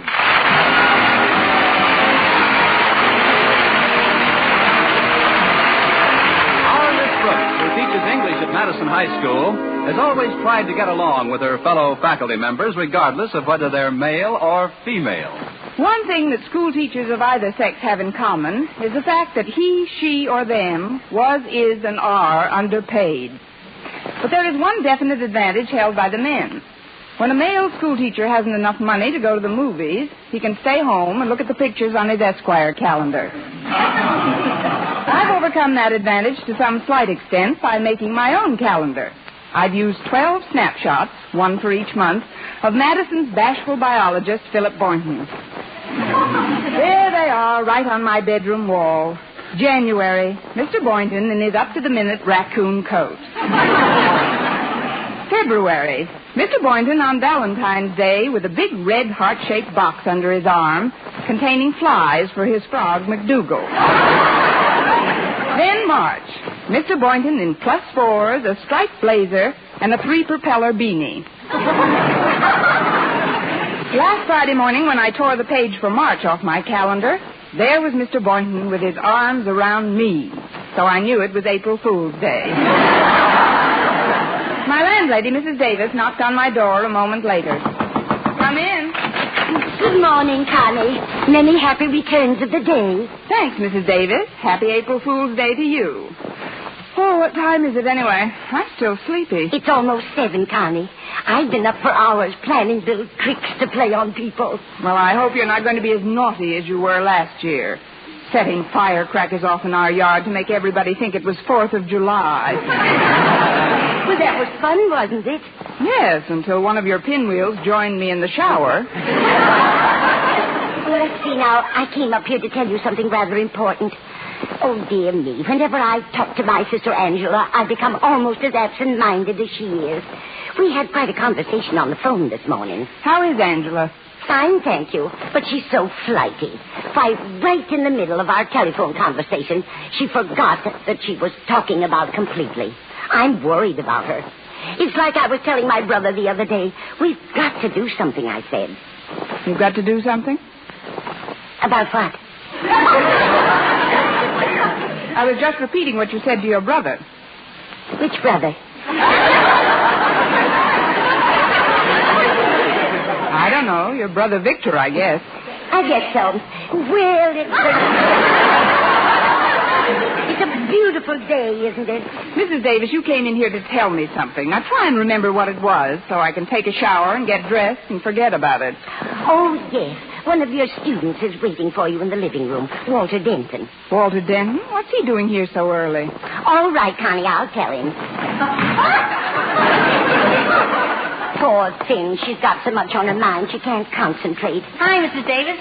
Walter, what are you doing here? You just left me here, Mrs. Davis. Oh, and you went in to see Miss Brooks. That reminds me. What are you doing here so early? Well, it's a big secret, Mrs. Davis, but I'll tell you if you promise to keep it strictly confidential. I promise. You won't forget now. I won't forget what now? To keep it confidential. To keep what confidential? I guess it's safe with you. Look at this newspaper column. The one called Dorothy Daly's Daily Advice to the Heartsore. Oh, I read that all the time. You never read a letter like this one, though, I'll bet. Listen. Dear Dorothy Daly, I teach English in high school, but my chief interest lies in a fellow teacher of the opposite sex whose initials are PB. No matter how I try, I can't seem to make any progress with him. I'm attractive without being ravishing, intelligent without being stuffy, cheerful without being a Pollyanna, but mostly I'm without PB. Can you help me? Signed, CB. Well, I certainly sympathize with that young lady, but... now, wait a minute. Connie Brooks. Walter, do you think the CB in this letter could be the CB I think the CB could be? I'm positive it is. Look who she's stuck on. PB, Philip Boynton. Oh, but Walter, PB could stand for anybody. Why, it could stand for Paul Bunyan. Mrs. Davis, you're closer to Miss Brooks than any of us. Does she know anybody named Paul Bunyan? No, not that I know of. Then there you are. She's got to be CB. But, Walter, do you honestly think Miss Brooks would write a letter like this to a public newspaper? Oh, sure. Mrs. Davis, haven't you heard the famous epigram, love in its desperation turns to many strange devices? No, Walter. Who said that? I did. Look, Mrs. Davis, we won't embarrass Miss Brooks by mentioning it in front of her, but we've got to try and help her. Listen to Dorothy Daly's answer to Miss Brooks. Dear CB, come out of your shell. Improve your personality and don't be afraid to be the life of the party. Then watch your Mr. PB sit up and take notice. Yours for nailing them down before they can wriggle off the hook, Dorothy Daly. There's our problem, Mrs. Davis. We've got to give Miss Brooks a personality. I never noticed that she didn't have any. Now remember, Mrs. Davis, not a word to a soul. Of course, I've told Harriet Conklin so she can tell her father he has to give a party tonight which Miss Brooks can go to and be the life of. Tonight? That's pretty short notice, isn't it? That's why we have to wake her up so early. This new personality's a rush job. Oh, careful, here she comes. Hiya, CB, how's everything? Okay? Well, no, WD, it's NG. NG? I didn't get enough SLEEP. What? Sorry, SLEAP. Oh, sleep. If you'll excuse me, I'll get some breakfast for us. I'll call you when it's ready. All right, Mrs. Davis. Now then, Walter, what's the crisis? Crisis? Oh, there's no crisis. I just thought it would be nice to have a little chat. In the middle of the night? Now, look, Walter, this April Fool's business leaves me pretty cold. So if you're playing any pranks... Oh, this has nothing to do with April Fool, Miss Brooks. It's just that I've been making a study of personalities lately, and I've come to the conclusion that we should all come out of our shell. Good, but let's not come out until 8 o'clock in the morning. Now, there's nothing like parlor magic to make anybody the life of the party. For instance, have you seen the disappearing quarter trick? Look, I hold this quarter between my thumb and third finger like this. Then I make a few magic passes, and presto! Where's the quarter? On the floor. Well, I haven't practiced enough yet, but a trick like this you could learn easy. I could learn it easily. I knew you'd go for it. Now, here, take the quarter in your left hand. Look, Walter, making money disappear is no trick for a school teacher. Let's get some way to make some appear, then we'll have something. Breakfast is ready. Oh, come on into the dinette, Walter. Just sit right down. You sit here, Walter. Thanks, Mrs. Davis. Drink your juice first, and I'll bring the rest out in a minute. All right, Mrs. Davis. Well, that's funny. This is orange juice.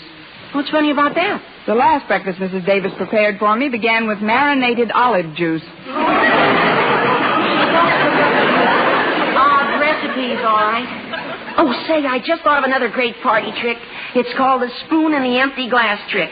Here, I've got 2 spoons right here. Now, I place the back of one behind the front of the other, and by means of leverage, plop it right into the empty glass.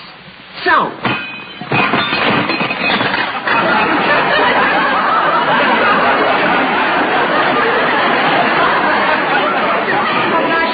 Wasn't empty. It is now. Of course, my lap isn't as empty as it was. Don't let it upset you, Miss Brooks. One of the truest things ever said is the quotation, "A damp garment should not dampen the spirits of the wearer."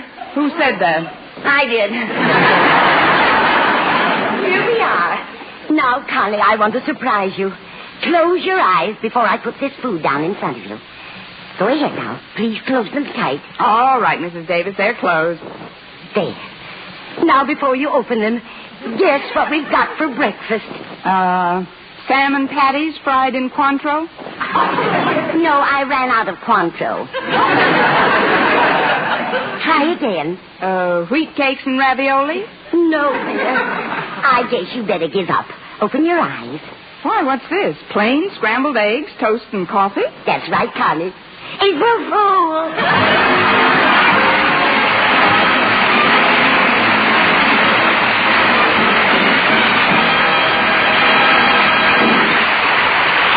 Brooks, starring Eve Arden, will continue in just a moment, but first, here is Vern Smith. Want to win $49,000 in cash? That's right, $49,000 in cash. The first prize offered by the makers of Palmolive soap in their big, exciting 49 Gold Rush contest. Second prize, $4,900. And there are 4,949 other cash prizes. What a chance to win $100,000 in cash prizes, and it's easy to enter. Simply finish this sentence, "I like Palmolive soap because," in 25 words or less.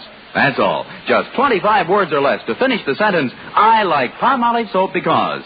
Then mail your entry right away, along with the Palmolive soap wrapper. Easy, isn't it? And remember, thousands will strike it rich in this big 49 Gold Rush contest. Enter as often as you like. Get entry blanks and complete rules from your dealer, or send your entries on plain paper with your name and address and dealer's name and address, plus 1 Palmolive wrapper for each entry. Mail to Gold Rush Contest, Box 49, New York 8, New York. You better write that down. Gold Rush Contest, Box 49, New York 8, New York. But hurry, your last chance. Contest closes next Saturday. Get Palmolive soap right away to help win a lovelier complexion. And try for your share of the $100,000 in cash prizes.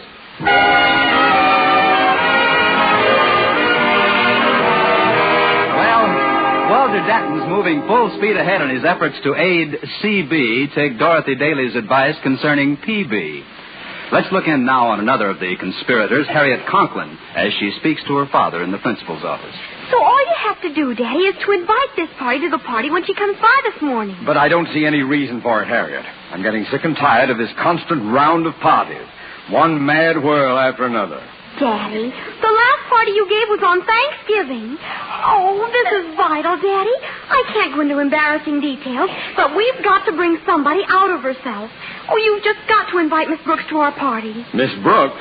But she has a party every day, all day long. It only seems that way because of her pleasant exterior. Believe me, there are days when her heart is sorely beset beneath that gay surface and lies in her bosom like a dead thing. That must be Miss Brooks now. Well, I won't go through with it, Harriet. I absolutely refuse to have any... Daddy, you promised Mother you'd go on a diet, didn't you? Yes, but what has that got to do with... If you don't invite Miss Brooks to our party tonight, I'll take that bar of fudge out from under your desk blotter and show it to Mother. Come in, my dear. I was told that you wanted to see me, Mr. Conklin. Oh, hello, Harriet. Hi, Miss Brooks. Daddy has something he wants to tell you. Yes. I've been coerced into having a little party at our place tonight, Miss Brooks, and if you have nothing else to do, we'd like you to come. Well, thanks, Mr. Conklin. I'd love Of course, if you can't come, we may just drop the whole thing. Daddy, I think I'll change the blotter on your desk right now. No. That is, I'm sure it'll be nice to get together. All right, Mr. Conklin. Then if that'll be all, I'll see you tonight. I'll be looking forward to it. Dismissed. I'll walk out with you, Miss Brooks. Thanks, Daddy. And next time, try the ones with the nuts in them. Quiet, girl. You know, Miss Brooks, there's nothing like a party to bring a person out of her shell. You too, Harriet? I'm beginning to like it in here. Now, the next thing you have to do, Miss Brooks, is to meet us in the music appreciation room as soon as lunch period gets here. The music appreciation room? You know the old saying, music has charms to soothe the savage breast. Yes, but I've been dating very few savages lately. Look, Harriet, what in the world is this all I've got to get to my French class now, but I'll see you at lunchtime. And remember, if you want PB to eat out of your hand, you've got to cooperate, CB. SOS.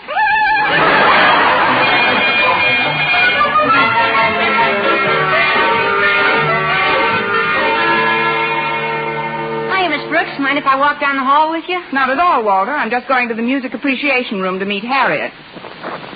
But don't ask me why. I know why, Miss Brooks. Because tonight's party is an everybody who comes must do something party.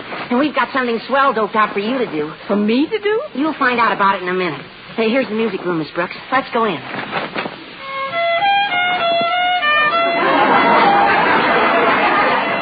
That'll be all for today.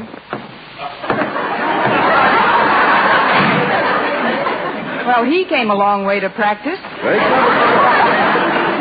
Very clever. I'm sure he'll make a fine musician if he concentrates on his violin and stops telling jokes. Hello, Miss Brooks. Well, we're all set. We are? Did you bring it, Mr. Pringle? Got it right in this case, Walter. Good. You know, Miss Brooks, tonight's an everybody who comes must do something party. Yes, I know, and I think I know what I'm going to do, too. What? Stay home. Oh, don't be ridiculous, Miss Brooks. You know how well Miss Enright plays the piano, don't you? What has Miss Enright's playing the piano got to do with me? Well, plenty. She's coming to the party tonight, and you know how she likes to show off in front of Mr. Boynton. But we're going to see to it that you're the life of the party. Well, come on, Harriet. We've got some more arrangements to make. Okay, Walter. You just put yourself in Mr. Pringle's hands completely, Miss Brooks. That's right. If you put yourself in Mr. Pringle's hands now, who knows? You may wind up in Mr. Boynton's arms later. I'll see you tonight, CB. I don't know what this is all about, Mr. Pringle. Take it easy, Miss Brooks. All the children want you to do is learn a very simple little specialty for the party tonight. Now, tell me, do you have any musical education at all? Well, when I was a little girl, I played in our Girl Scout band. Really? What instrument? The tuba. I didn't keep at it, though. It did something to my lips. You must have started too young. It's a difficult instrument to master. Yes, for months after I gave it up, I couldn't drink a malted without swallowing the straw. Well, what I've got in mind for you won't offer any difficulties, I'm sure. Now, this is a ukulele. It's the only instrument upon which a novice can pick out a simple tune in no time at all. Now, here, just place one finger on this fret. So, now this one here. That's right. Now play a chord. Go ahead, try it. Well, all right, I'll try.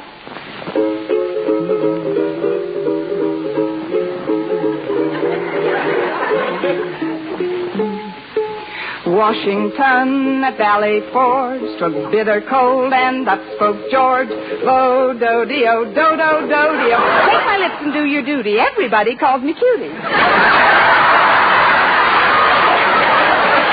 Why, Miss Brooks, that's wonderful. Well, let's sing some together. All right, Mr. Pringle. Paul Revere on his midnight ride rode through town and loudly cried, Bo-do-de-o, do-do-do-de-o. Shake my hand and call me Max. I've got a charge account at Saks. His ukulele, gaily, how he strums it, bum-bum-bums it, dancing, dancing. Then he hollers, black bottom. Crazy words, crazy tune. You'll be driving me crazy soon with that bo-do-de-o, do-do-do-de-o. Miss Brooks!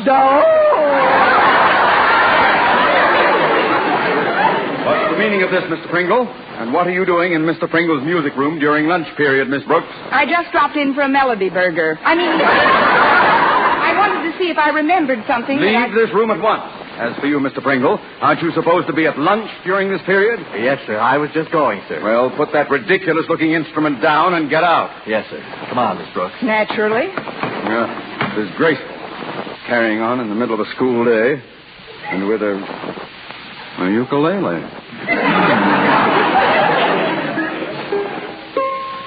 My dog has fleas.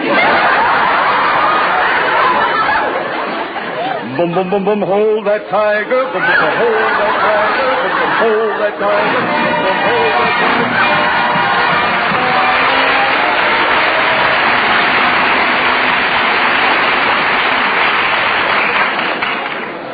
What do you think of the party so far, Mr. Boynton? Oh, it's very nice, Miss Brooks, but I'm a little worried. Everybody's supposed to get up and do something, aren't they? Well, that's the idea. Gosh, there isn't anything I could possibly do to entertain anybody. Oh, I don't know. Of course, I did make a speech some months ago to my biology club, but they're all men. I couldn't repeat that in front of mixed company. Oh, why not, Mr. Boynton? What was the subject of the speech? Well, I'd rather not mention it, Miss Brooks. It's a little racy. Well, I'll just listen with one ear. What was it? Well, it was called The Primitive Urge of the Sturgeon to Swim Upstream. That's funny. I always thought the sturgeon didn't need any urging. Look, Mr. Boynton, I'm as nervous as you are about getting up and doing anything, but maybe we could do something together. Like what, Miss Brooks? Well, I just happen to have with me tonight this ukulele. Oh, a uke. I haven't seen one of those things since my college days. It's really very simple to pick up. It all came back to me in a flash. See, you just put one finger here. That's right. Now this one here, so. Now try it. Strum it, Mr. Boynton. All right. I'll see you in my dreams. Hold you in my... Don't be bashful. Hold that pucker. You're the best since Sophie Tucker.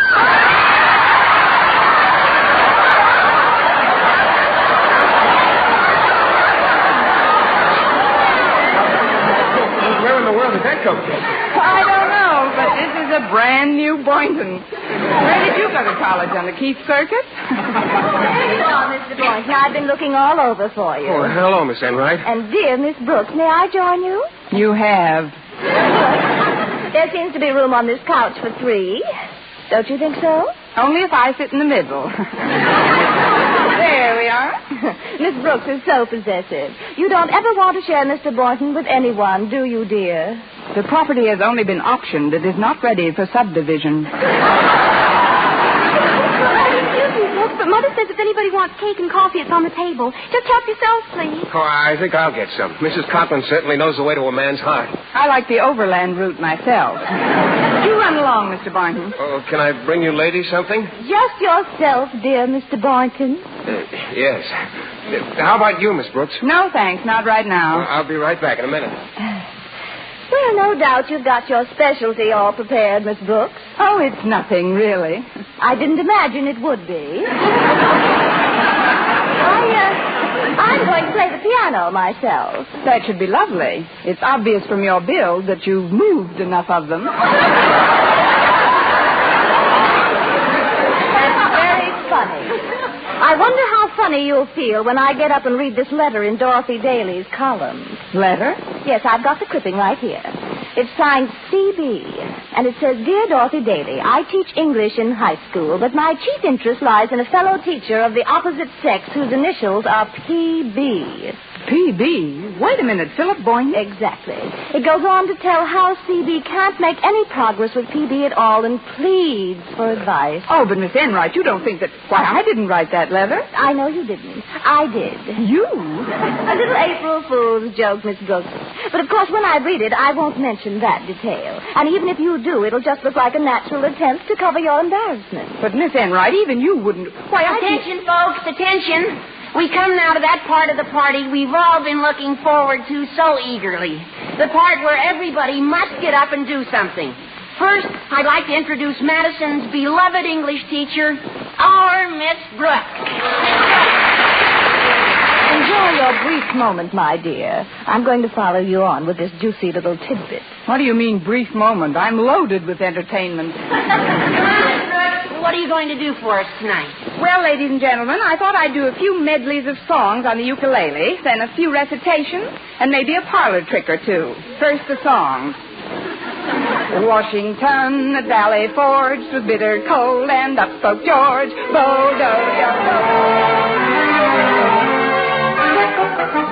So much for the song. Now I'd like to recite for you. Just a moment, Miss Brooks. You've been on for over an hour. Please, Miss Enright. Miss Brooks isn't finished. Thank you, Harriet.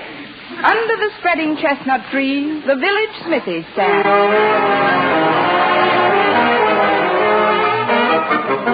We hold these truths to be self-evident, that all men are created equal.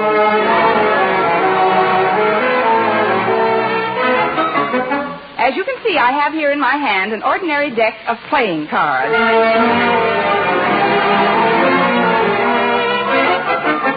And now I'd like to show you a fascinating parlor game. Mr. Conklin, do you have a phone book I could borrow? Yes, Miss Brooks. There's one right here on this table, but don't you think it's a little late to phone anyone? It's almost 12 o'clock. Oh, I'm not going to phone anyone. Walter, get a piece of paper and a pencil, please. Okay, Miss Brooks, but I think this is the most... Please, Miss Enright. You're interrupting Miss Brooks. Thank you, Walter. Now, the idea of this game is to guess which name in the phone book I'm thinking of. You start with the A's. If you get a feeling that I've said the one I'm concentrating on, just call out. Ready? Go. Abbott, Abernathy, Ackerman, Addison.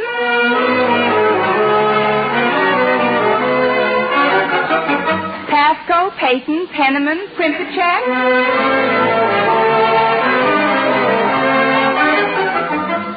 Zimmerman. Zimmerman A, Zimmerman B. Hasn't anyone got a feeling yet? Mr. Boynton, how about... Mr. Boynton, where are you? Mr. Boynton went home, Miss Brooks. He went home? When? Right after Mr. and Mrs. Conklin went to bed. He said he didn't want to disturb him, so Miss Enright drove him home. Miss Enright drove... Well, that's the last straw. You know, of course, Walter, that it was Miss Enright who wrote that Dorothy Daly letter. Miss Enright? That's right, Walter. She signed my initials, but it was her letter that Dorothy Daly answered in her column. Boy, what a dirty trick. I'm sorry you were so embarrassed, Miss Brooks. If you think I was embarrassed tonight, just wait, Walter, till you see me tomorrow when Dorothy Daly answers the letter I wrote her.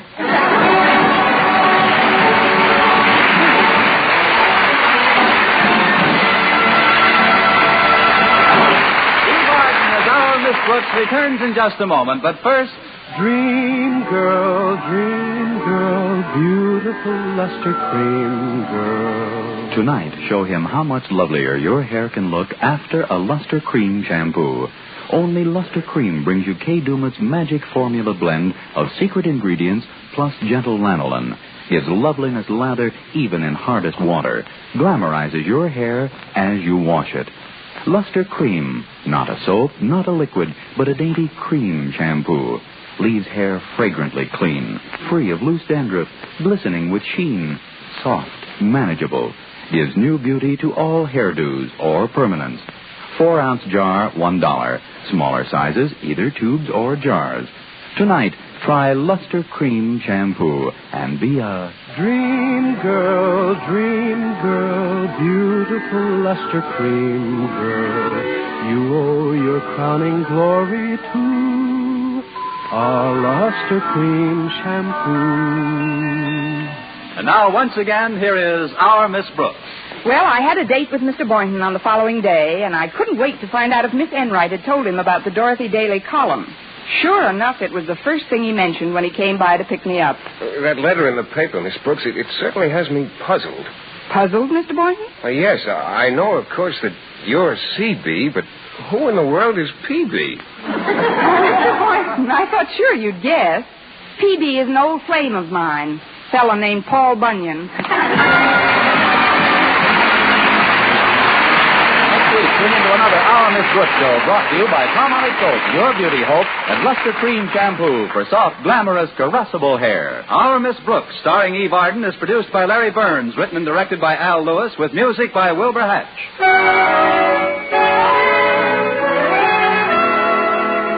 Men, here is actual, factual proof of more comfortable, actually smoother shaves by using Palmolive Lather Shaving Cream.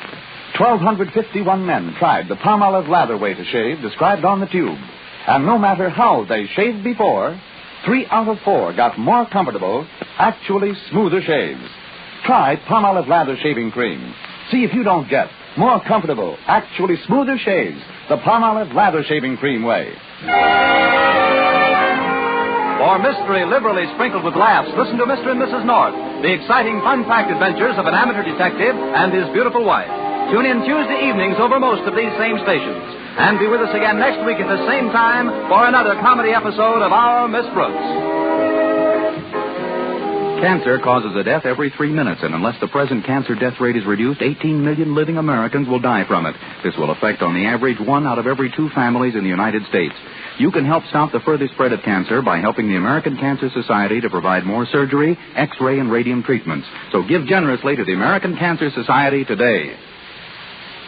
Stay tuned now for Life with Luigi, which follows over most of these same stations. This is CBS, the Columbia Broadcasting System.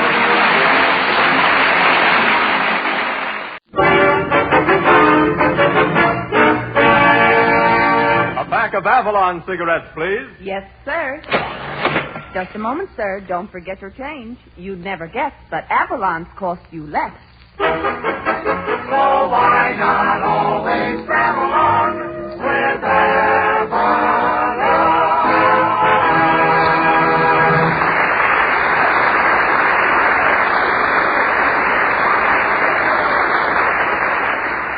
Good evening, friends. Good evening. This is Del King saying welcome to Avalon Time with Red Foley, Edna Stillwell, Jeanette, the Avalon Chorus, Bob Strong and his orchestra, and Red Skelton. The orchestra opens the program with Tain't What You Do.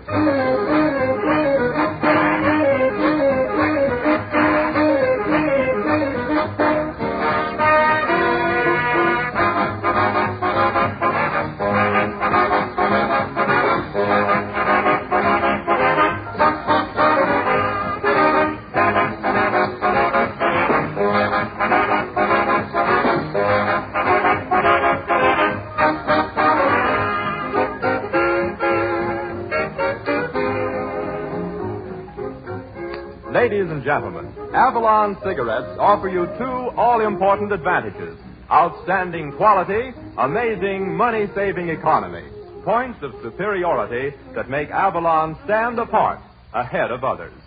Now first, the quality. Avalons are positively unsurpassed. They're made from the finest Turkish and domestic tobaccos, blended to perfection. In fact, you couldn't get finer quality tobacco in any other cigarette, regardless of price, regardless of brand. Next, economy. Avalon's cost 3 to 5 cents less per pack than other popular priced brands, a saving that will net you many, many extra dollars. So the next time you need cigarettes, remember Avalon's give you highest quality at a worthwhile saving. Give them a trial. You'd never guess they cost you less.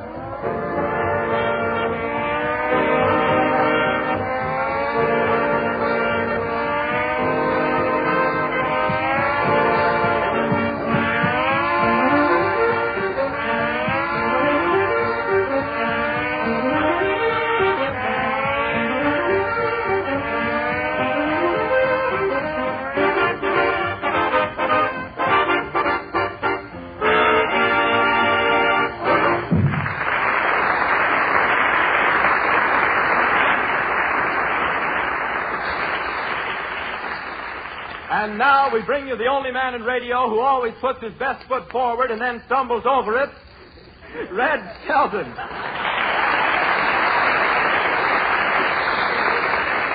Thank you very much, and good evening, ladies and gentlemen. Say, Del, just before we went on the air, did I hear you tell the cats that I had a very thick head of hair? Yes, but I don't believe I mentioned your hair. You don't bother me tonight. I feel great tonight. I just got back from the Lewis and Galento fight in New York City. Lewis against Galento. It was a case of youth versus aged in the woods. Oh, but both fighters had a marvelous physique. Lewis looked streamlined, and Galento was keg-lined. There were a lot of celebrities there. Jim Farley, Mayor LaGuardia. Jim Farley thought that Joe and Tony were playing post office for his benefit. They both kissed the canvas. Grover Whalen, the big World Fair man, he was there, incognito. He didn't want anybody to recognize him, so he didn't use his private box. He sat out in the main aisle on a big white bull. He raced up to me and he says, "How are they taking that out in Chicago?" Remember we had a World's Fair here, too? I didn't get it either. But the referee called both fighters to the center of the ring to give them their instructions, and when Galento found out that it was illegal to hit below the belt, he came out wearing a pair of turtleneck trunks. With sleeves. You know, I used to be a fighter myself. They used to call me the Wallpaper Kid. I always got a pasting. I got the lightweight belt, the heavyweight belt, the middleweight belt. In fact, I was belted right out of the business.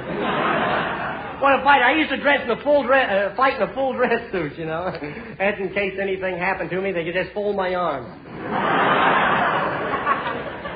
I was known as a club fighter. Of course, they'd never let me take the club in the ring. I remember my biggest fight was in the Chicago Stadium. I walked to the center of the ring and I took off my robe. Women, that's out, isn't it? I forgot.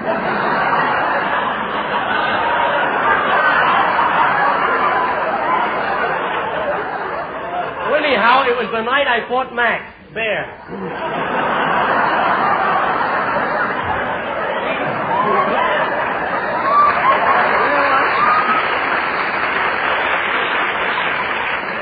Well, that's the end of the first round. Bob Strong, the boys, will now take over with back-to-back. Hit it,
That was Bob Strong and the boys playing their brand new number, Back-to-Back. Sort of a stud polka. I happened to think of that when I looked up and saw the audience, a full house. Well, it's kind of hot tonight, huh? Oh, you sure are, Skelton. I could tell you were hot when the corn started popping. Say, Del, did you notice the big hand that Bob Strong got after that last number? I sure did, Red. He got it strictly on merit, too. Oh, yeah, sure. All he did was stand there and wave his baton with an American flag on the end of it. Oh, you're not doing so bad yourself tonight with that red hair, white tie, blue coat, and red, white, and blue striped trousers. Yeah. Do you like it? It's a little thing I knitted between rehearsals. I put it together in honor of 4th of July. Oh, well, listen, if you're trying to be Uncle Sam, where are the whiskers? The whiskers are on Skelton's jokes. Don't tell me I know. It's Roger, the fiddle player. How are you tonight, Roger, my little chronic critic? Hello, Skelton. Say, I could use you on the 4th of July. Use me? What for? I'm going to light some firecrackers, and I need a little punch. Yeah. Say, you know, I'll win this guy over, Del. I'm going to treat him nice. I'll kill him with kindness. And if that don't work, I'll just kill him. Hello, boys. Oh, Edna. Say, how do you like my red, white, and blue striped outfit, huh? Well, stop turning around. You look like a barber pole. Say, Red, is the program going off for the summer so you can take a vacation? No, not a chance. What do you think the radio audience would say if Skelton went off? They'd say, there goes the show-off. Hey, come to think of it, I do need a vacation. A summer program. Hey, that's an idea. I wonder where we could dig up somebody to replace me. You might try the cemetery. Yeah. I think we got enough deadbeats on here now. Look. Vacation time, though. Little red schoolhouse. I remember when I left the 6th grade. Good old 6th grade. I'll never forget it. No more books for 3 months. Just swimming and playing. Then fresh as a daisy, back to the 6th grade.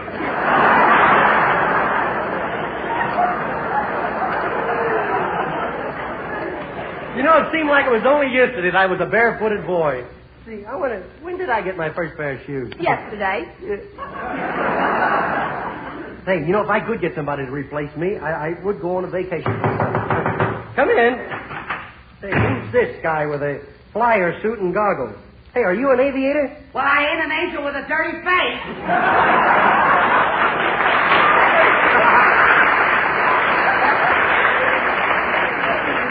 Hercules, an aviator. Oh, goodness me, yes, Mr. Skelton. And you know, it's just oodles and oodles of fun being a cloud hopper. You want to go for a ride? No, not me, boy. It's too bumpy up there. Well, good heavens, do what I do. What do you do? I use an air cushion for my undercarriage. Mr. Skelton, you love it up in the clouds. Yes? Why, you just don't know what living is till you get a bird from an eagle. Say, your face looks a little flushed, Ducky. What's the matter? Are you too warm? Oh, mercy me, no. You see, this suit I've got on is lined with fur, and it just tickles me pink. Well, I have to rush back to the airport, Mr. Skelton. Yeah? You see, I'm all of a dither. Why? Well, I've got to do some blind flying, and I never touched the stuff.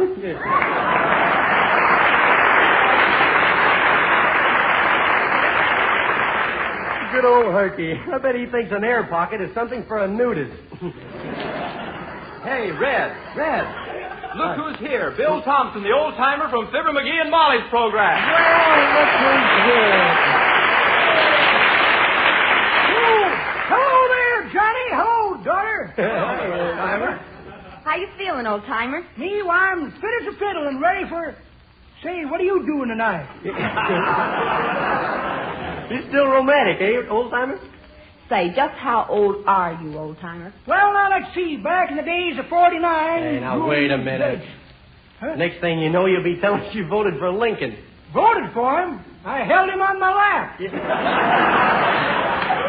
Now, wait a minute.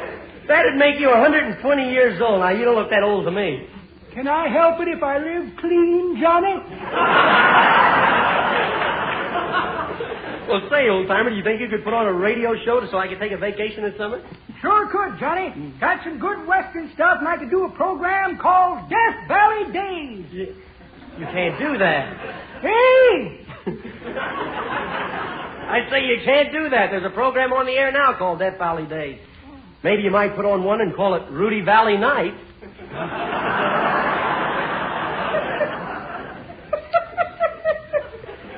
That's pretty good, Johnny, but that ain't the way I heard it.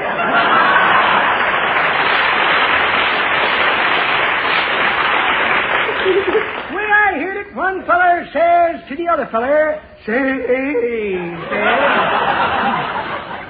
what's the doctor say about that boy of yours who swallowed the lighted firecracker? Don't know, says t'other feller. We're waiting for the report. Well, don't take any wooden Nickelodeons, Johnny. Excuse me, folks. I got to make a speech to the old Republicans entitled Life Begins at 1940.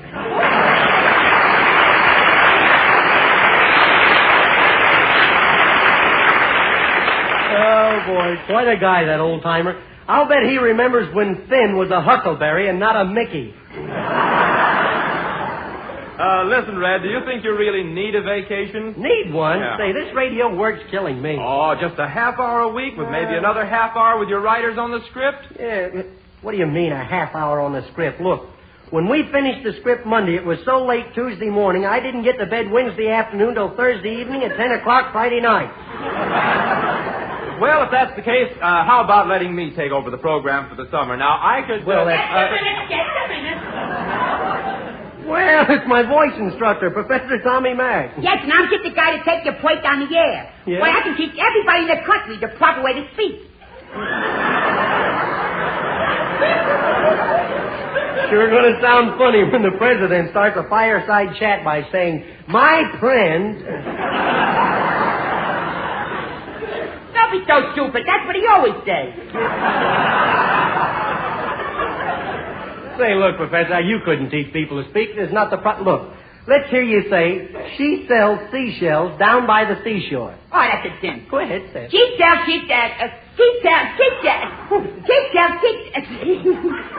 She peddles trams down by the waterfront.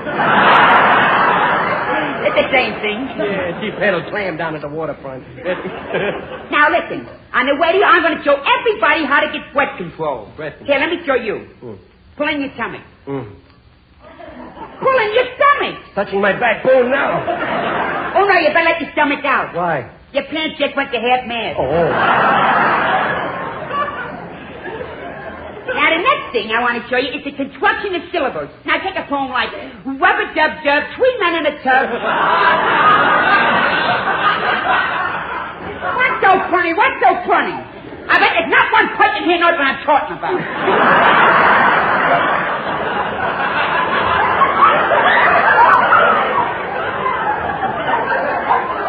Now, I want you to pay strict attention because I'm going to ask some questions when I'm through. So once again, rubber-dub-dub, 3 men in a tub. Who do you think was there? The butcher, the baker, the candlestick maker. Hey, Screwball, you're getting my hair.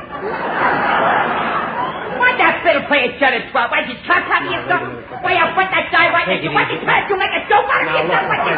Why, that's him on a Hollywood. Why, you Circus smart? Don't get excited. Excited? Who gets excited? I'm not excited.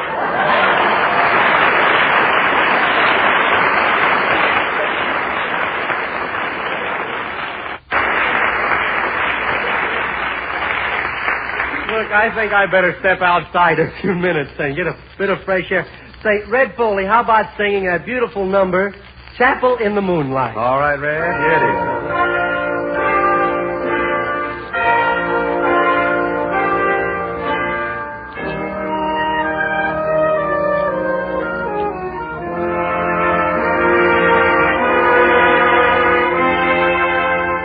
There's a little old church that's covered with moss, where I held your hand tenderly.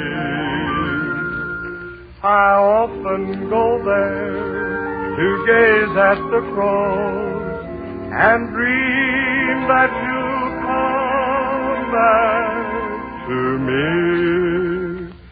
How I love to hear the organ in the chapel in the moonlight, while we're strolling down the aisle where roses entwine. How I'd love to hear you whisper in the chapel in the moonlight. That's the love light in your eyes forever will shine till the roses turn to ashes, till the organ turns to rust. If you never come, still be there till the moonlight turns to dust. How I'd love to hear the choir in the chapel in the moonlight as they sing, "Oh, promise me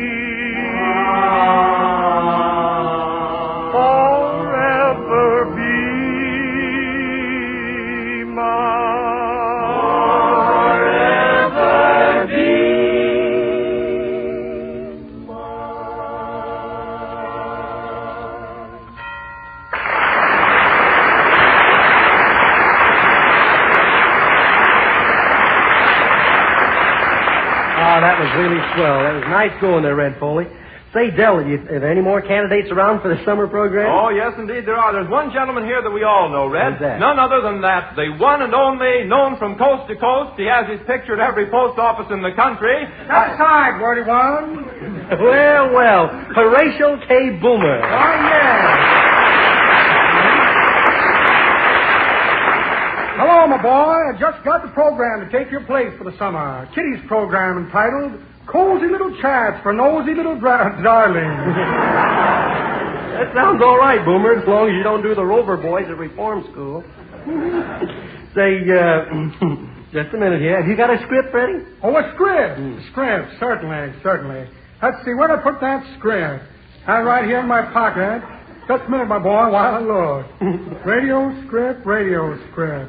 Here's a letter from a Georgia boy doing fine in Atlanta. Let's see. Oh, well, one of my drawings, a hangnail sketch of a hangman's news. Lines are a bit shaky. I sketched them while riding a fast-moving rail out of town. Yes, indeed, a little pamphlet on how to remove tar and feathers. Comes in very handy at times. And a punch board. You wouldn't care to throw a left hook at it, would you? No, come on. Where's the radio script? Oh, take it easy, Carrot Top. I'll find it as soon as I can. Let's see, I got here a pocket knife with attachments including a hacksaw, jimmy, blackjack, and a glass cutter. Handy little tool. Wonder what this knife blade is for. Never could figure that out. I have an interesting book on how to start a fire by Orson Welles.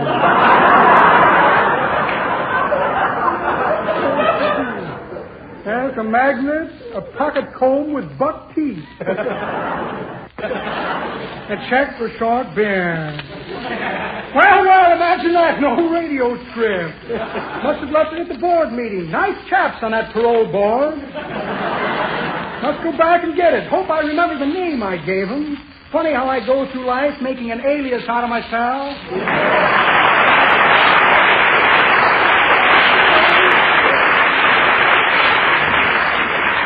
Say, I'm lucky that guy didn't talk me into spending my vacation at Leavenworth. Ladies and gentlemen, for those who tuned in late, this is not We the People. What's the difference so long as you wow the people? Now they're starting to jump out from behind gags. Now don't tell me you've got a program to replace this one. Certainly. I'm Gypsy Rose Levy. And for a summer program on the radio, I'm telling fortunes. Yeah. With hypnotism. With reading tea leaves. Well, there's no tea leaves around here. This is the Avalon cigarette program. So I'm reading the ashes.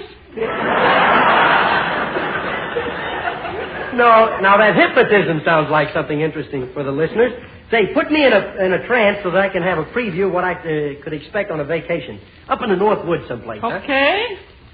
Just tell yourself where you want to go, and so soon you're in the sentence, I'll have you in a transom. Look, I want to dream about a vacation up in the North Woods. Look me in the eye, if you'll be so kindly. Which is the good one? The other one.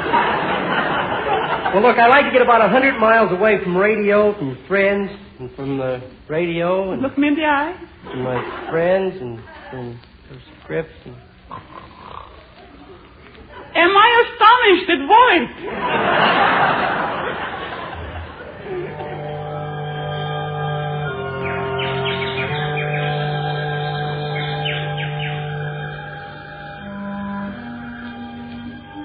Oh, boy, all alone up in the North Woods at last.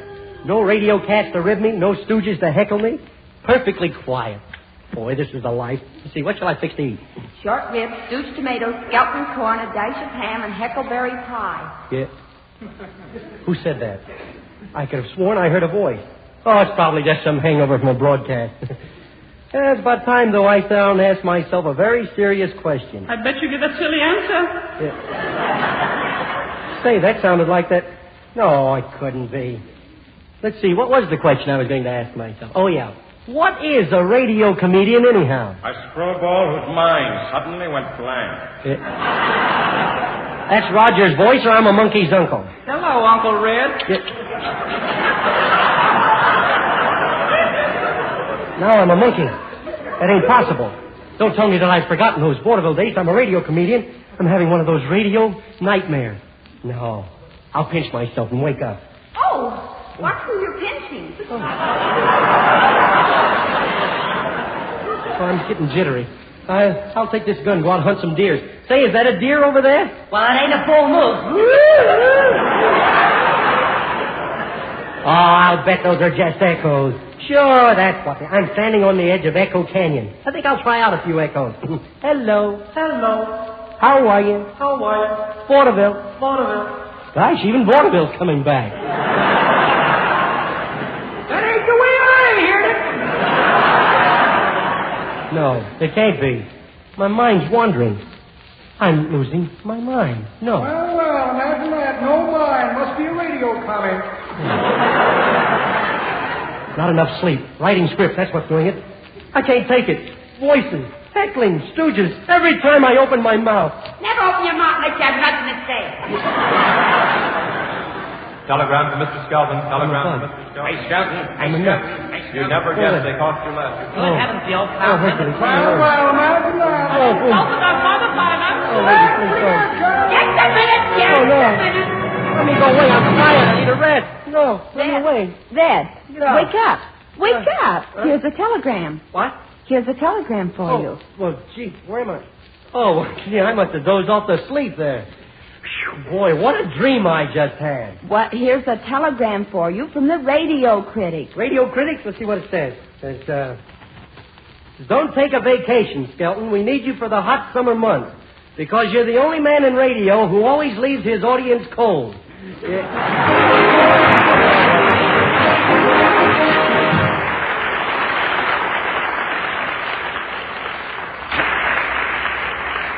Ladies and gentlemen, it's just like finding money when you switch to Avalon cigarettes. You see, Avalons cost 3 to 5 cents less than other popular price brands. And that repeated saving of 3 to 5 cents on every pack of cigarettes you smoke turns into many, many dollars in a very short time. And remember this, it's extra money you'd never have otherwise. But without knowing, you'd never guess they cost you less. Because you get this money-saving economy in Avalon as an extra. Their quality cannot be surpassed by any other cigarette, regardless of price, regardless of brand. Avalons are made from the very finest Turkish and domestic tobaccos that grow. Yes, ladies and gentlemen, Avalons are cigarettes that are long on quality, short on cost. Try a pack tonight.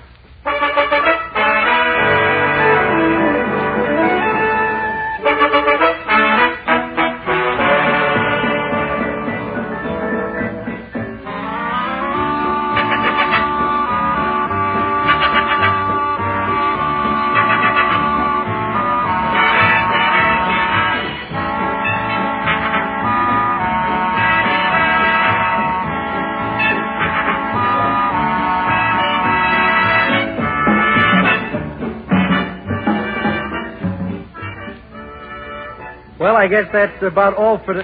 Hey, what's this, Del? It's just a blank piece of paper. Well, how about that? We haven't got any finish to the show. What? No finish to the show? Well, imagine that. No finish to the show.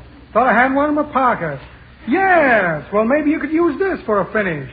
Can of varnish. Wonderful finish. Yeah. That finishes all right. Good night, ladies and gentlemen. See you next week.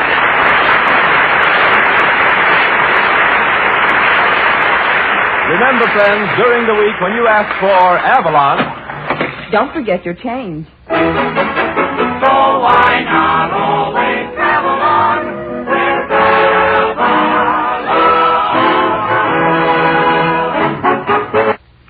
Yes, you'd never guess, but Avalons cost only 10 cents plus city or state tax.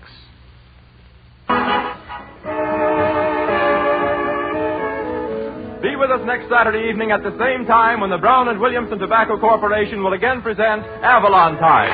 The characters of Horatio K. Boomer and the Old Timer were portrayed by Bill Thompson through the courtesy of the makers of Johnson's Wax. Del King speaking. Good night.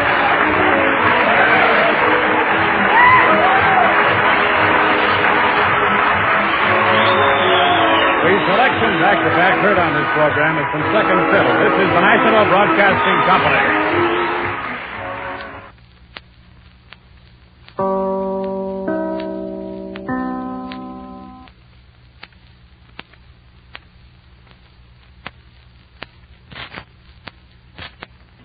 WEAF, New York.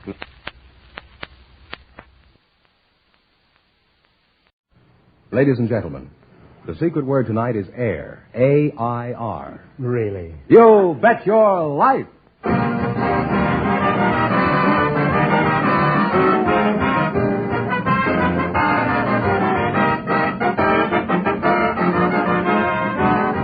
The more than 3,000 DeSoto Plymouth dealers of America present Groucho Marx in You Bet Your Life, the comedy quiz series produced and transcribed from Hollywood. And here he is, the one, the only... Groucho! That's me, Groucho Marx.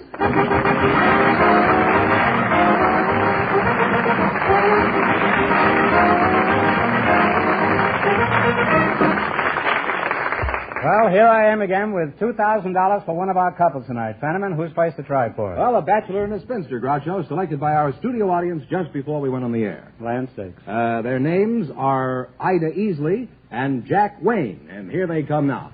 Wayne here, folks, to meet Groucho Marx. Welcome, kids, for the DeSoto Plymouth dealers. And if you say the secret word, you'll divide $100 in cash. It's a common word, something you always have with you. Ida Easley, eh? Ida Easley. Oh, that's an easy name to remember. You're the spinster, eh? I am. Mm-hmm. Let me see you spin. Where are you from, Ida? I'm from Taylorville, Illinois. Where? Taylorville, Illinois. Taylorville? Did you have a job, Ida? I'm a matron with the Douglas Aircraft Company.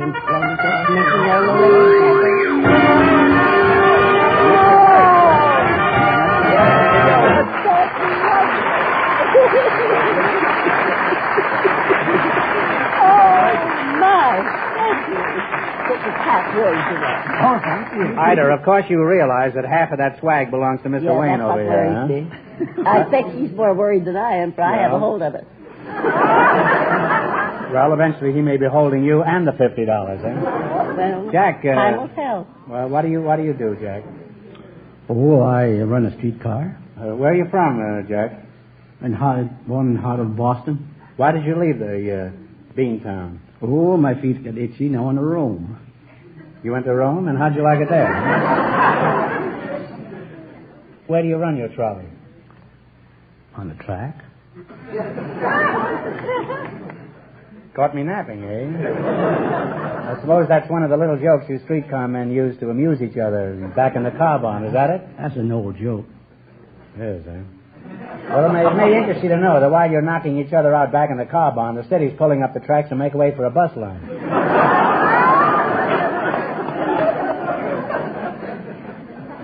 Jack, how come you're a bachelor? Is it because in your job you see too much of women? Oh, I see plenty of them. You do, huh? You could see a lot more of them if you'd step off your streetcar and watch them climb on. I always get on last. They think it's politeness, but it isn't really. Jack, if you found the right woman, would you be interested in matrimony? Oh, I guess I would. What would you consider the right woman? Or a housekeeper, a good housekeeper, a good cook. And I'd go to a ball game with me once in a while. You don't need one girl. What you need is the YWCA, Jack. How old are you, Ida, if that isn't too... I think I'm about his age. Frankly, you don't care how old he is, do you? Huh? I thought of such a thing. You're his age anyway, no matter how old he is. No matter how old. Are you a good cook, Ida? Well, I think I'm good. Do you like baseball? Oh, very much. Do you follow it quite closely? Yes, I keep up the game. I see. Well, I'm an average fan, too. What do you think of Sugar Ray Robinson's chances this year? Huh? You think he's going to break Babe Ruth's record? Oh, I think he stands a very good chance. Yes, but on the other hand, don't forget, he still has to beat Gussie Moran. I understand. Well, you can't blame a girl for trying, I always say. As a matter of fact, I never said that before in my life. I don't know why I lie this way. Would you get married tonight if the right man came along and knocked you off your feet? Oh, I think I would. You would. Well, look out for Ding Dong Daddy, He can knock you off your feet and charge you 11 cents car fare at the same time. Well, you certainly make a nice couple. Just remember, none but the brave deserve the fare, Jack. Always remember that, eh?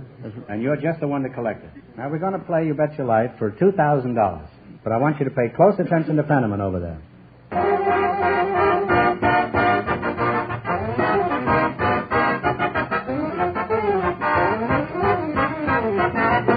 Friends, when you select a dealer to service your car, you owe it to yourself to visit a member of the DeSoto Plymouth Dealer Organization.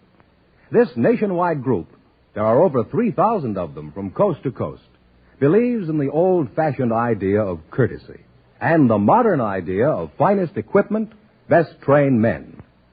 As for the cars they handle, well, there just aren't any better than the big and brilliant DeSoto and the beautiful Plymouth.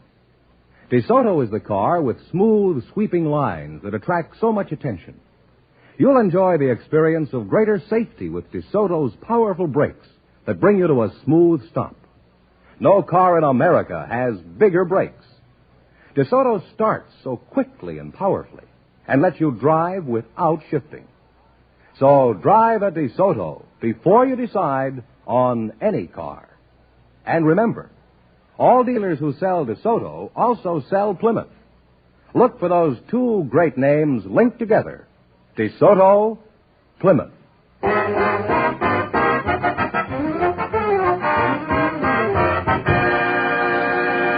All right, now let's see if you two will get a chance at the $2,000. Fenneman, explain the rules. All right. Each of our three couples has $20. They bet as much of that 20 as they want on each of 4 questions. The couple that earns the most money gets a chance at the $2,000 DeSoto Plymouth question at the end of the show. You see, our other 2 couples are in a waiting room off stage, so they don't know what's happening out here. All right, here we go. Let's see how high I can build you $20. You selected birds, animals, and people as your category. Now, here's your first question. How much of the 20 will you try? $10. $10. What animal do you associate with Jonah?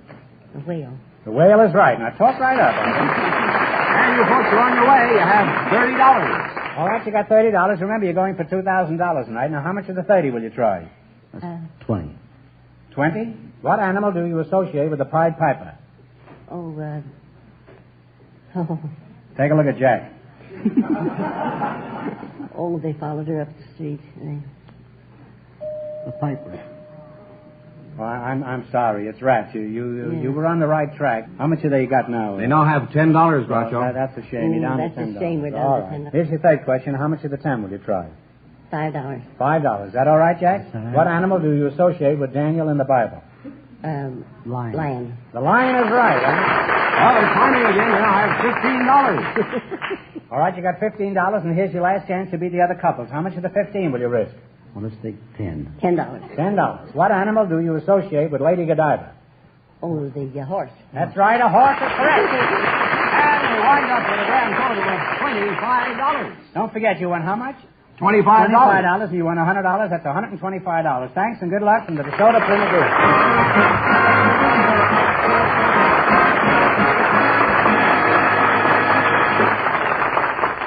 Well, Groucho, our next couple has been in a waiting room off stage, so, of course, they don't know the secret word is air.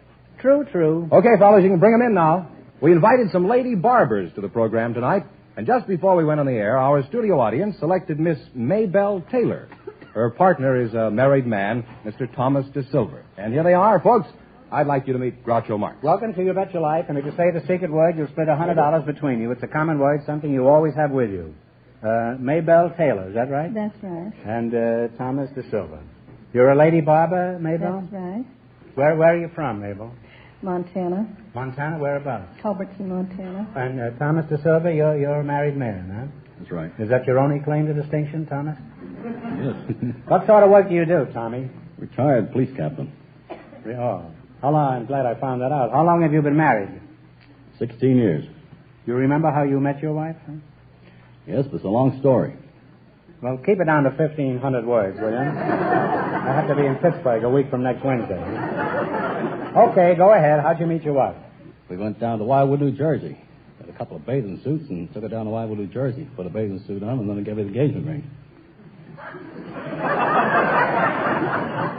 You're a pretty shrewd cookie, aren't you? So after seeing her in the bathing suit, then I started singing proposal to her. You sang a proposal? Oh, yeah. Well, how did you sing the proposal to her? Let me call you sweetheart and gave her the engagement ring. Would you mind singing Sing it? Oh. Well, go ahead. Let me call you sweetheart, I'm in love with you. Let me hear you whisper that you love me too. Keep the light like shining in your eyes, all true. If we had two more fellas, we'd have the worst quartet in this town. I'm in love with you.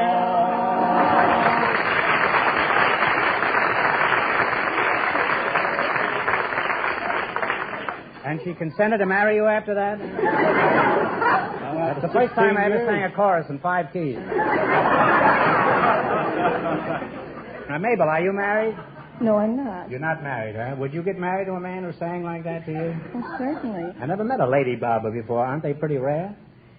Well, I'd say there's possibly 15 of us in the city of Los Angeles. No, that's medium rare. Now, what made you decide? What made you decide to become a barber or a tonsorial artist? Is that? I wanted to make money enough to see myself through nurses' training. And? I'm still barbering. What's the difference between a lady barber and a man barber? There's several. There are several differences? There's several differences. Well, I'm relieved to hear that, huh? You better clarify it, Mabel. There's a hermit in Idaho who may have forgotten. Well, we have a lighter touch, and we don't talk an ear off of you. Mm-hmm. What do you do? Just shave it off, huh? I suppose you have a scrapbook where you keep all your clippings, Mabel? Yes. Do any of your customers flirt with you, Mabel? The male customers? Well, they're not really serious with me. Now, how do you handle these Romeos? Oh, I just kid them along. They like it. Well, how do you kid them? Do you tell them jokes? Yes, occasionally. Well, tell us a joke. Go ahead. Pretend I'm sitting in your chair and you want me to forget how much all this is going to cost me. Now, you go ahead and tell me a joke. Do you know the best way to save your hair? Yes, put it in a cigar box. That's an old joke. Do you know a way Tell me another joke, huh? Do you know a way to avoid falling hair? Yes, just step nimbly to one side, huh? That's even older than the other joke, huh? You know any more jokes, Mabel? No, I believe not. Go on, admit it. I'm too fast for you, Mabel. Well, grass, your hair is getting a little bit thin. Yeah, well, grass doesn't grow on a busy street, Mabel. Well, I was going to say that grass doesn't grow on a cement highway either.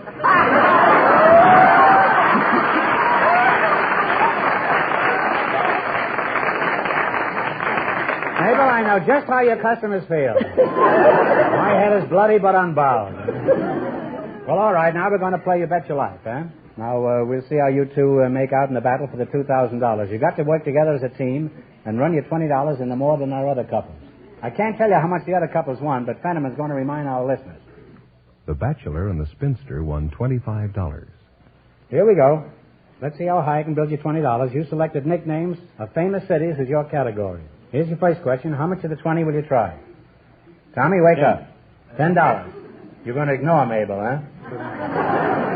What city is known as the city of brotherly love? Philadelphia. Philadelphia. That's where They're on their way, Groucho. They have $30. $30. Remember, you're going for $2,000 tonight. Now, how much of the 30 will you try? No, Talk right up. Make it 20. All right. What city is known as the biggest little city in the world? Reno, Nevada. Reno, Nevada is right. Oh, you folks are really finding now. You have $50. Here's the third question. Now, how much will you bet? 50. 50. What city is known as the Mile High City? Denver, Colorado. Denver, Colorado. And they find the $100. You've climbed as high as Denver, Colorado. Now, here's your last chance to beat the other couples. How much of the 100 will you try? Make it all. The last question. Yes, here's the last question. Let it go. Let it go. You're going to shoot the works, huh? What city is known as the Smoky City? Pittsburgh, Pennsylvania. Pittsburgh is right. Right up in a grand total of $200.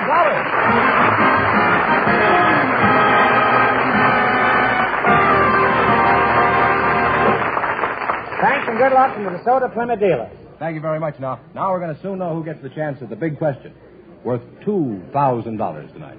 Because at this point, the people who were just up here, the lady barber and the married man, are leading with $200, and the secret word is still air. Uh-huh. Okay, fellas, you can bring in our next contestants. We invited to the show tonight some professional golfers and some singing teachers. And just before we went on the air, our studio audience selected Lucia Liverette and Mr. Paul Runyon. And here they come. Folks, I'd like you to meet Groucho Marx.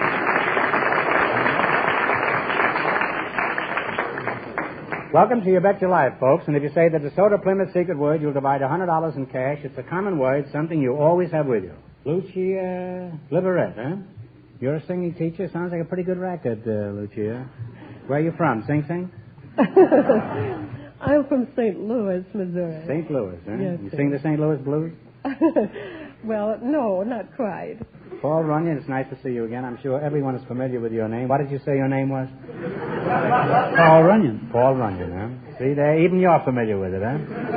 Well, let's see. You won the Davis Cup, the Whiteman Cup, and the men's singles at Forest Hills, didn't you? You may have a good memory, but those are tennis terms. Oh, wrong racket. What are some of your titles, Paul? What are some of your titles, Paul? I was fortunate enough to win the National Professional Golfers Championship in PGA? 1934 and 1938. That's pretty good for a little fellow like that, huh? All famous golfers have nicknames, Paul. What's yours? Little Poison. Little Poison, huh? They call me Big Schlemiel, huh? Why do they call you Little Poison, Paul? Well, perhaps it's because I have been the thorn in the side of some heavier adversaries. Very well put, Paul. Huh? And Lucia, you what kind of singing do you teach? Opera and classical and semi-classic. You mean they have to study to scream like that? Huh? Tell me, Rigoletto, can you teach anyone to sing? I would say yes, because I've never found anyone yet who could not learn if he had the correct technical work. You should have been out here about 10 minutes ago. Huh? You'd be licking your wounds now, Lucia. All right, how would you teach me, Lucia? Boom, boom, boom, boom, boom. That's Lucia, isn't it? Yes, it is. Yeah. Well, to begin with, correct breathing. Boom, boom, boom, boom, boom. Yes, What? inhaling. Inhaling. Deeply. Relaxation so the air will keep coming there.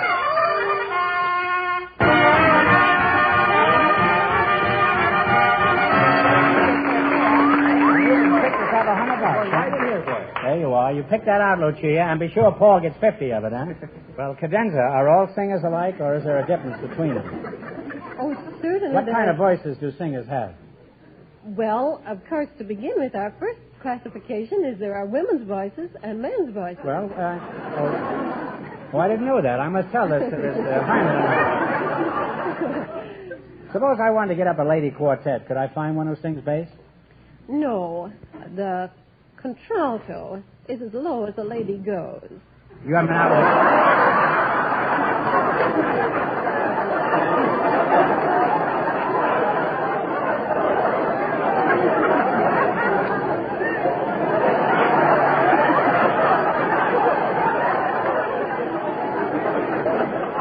Lucia, obviously, we haven't been out with the same kind of ladies.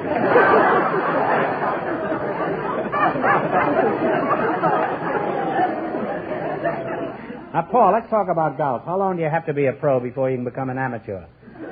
Oh, no, my mistake. That's tennis. I was thinking of... What is your favorite club? The Annandale Golf Club of Pasadena. What's your best score for 18 holes? On a regulation 18-hole championship course, 61 at the Forest Hills Field Club in Bloomfield, New Jersey. How about, what does the average golfer go around in? I think 95 to 100. How about the girls? Don't some of the girls do better than that? Oh, a good many of the girls go around in a great deal less.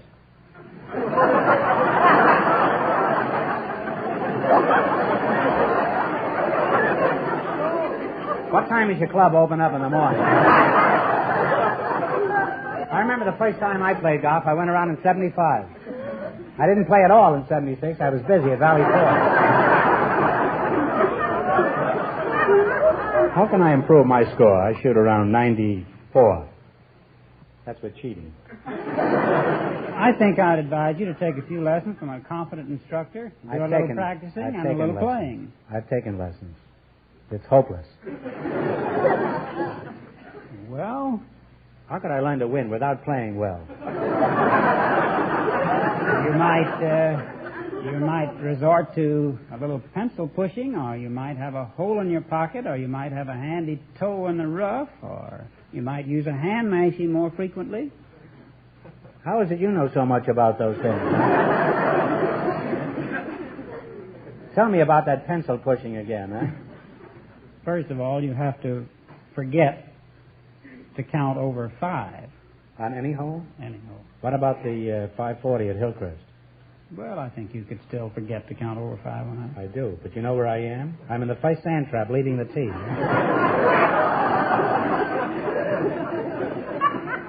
I met 11 Arabs the last time I played.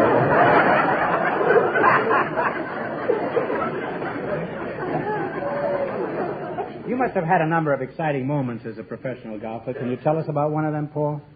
Well, as a tournament player, I've had many exciting experiences. Perhaps the most exciting is during the playing of the international 4-ball matches in Miami, Florida. I was partnered by Horton Smith in this best ball event, and on arriving at the 4th tee, I dropped a high 5-iron shot right on the top of the head of a gentleman sitting on a camp stool behind the green. He had just reached up to take his hat off to polish his head with his handkerchief when the ball hit on the top of his head, and he dropped off of the seat like he'd been shot with a Winchester rifle.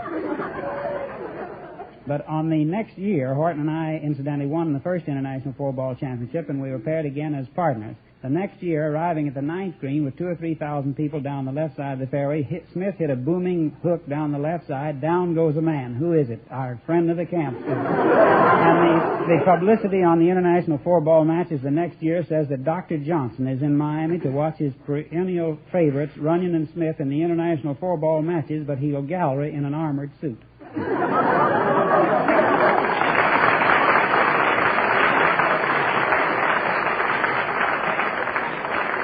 Well, it must be very handy to have a walking bullseye on the golf course. Now, Lucia, let's get back to singing again. Do you have any particular exercises you give your singing pupils? Well, yes, there are several kinds of exercises, all to teach them freedom of breathing, and as I said, the free flow of air up into the resonance chambers, and then to make them relax and be happy about what they're doing, we give them a laughing exercise. They start in, they enjoy it, they laugh all the way from middle C up to high C. I once laughed from Glendale to Burbank. But, what about demonstrating this exercise, Lucia? Huh? We might take something a little lower, maybe. We'll take something a little lower. Me, for example. Huh? You can't get any lower than that. Let's go, huh? I see. Tear loose, Lucia. Huh? All right. The deep breath in the diaphragm. Then drop the jaw open for the air to go up, and then Well,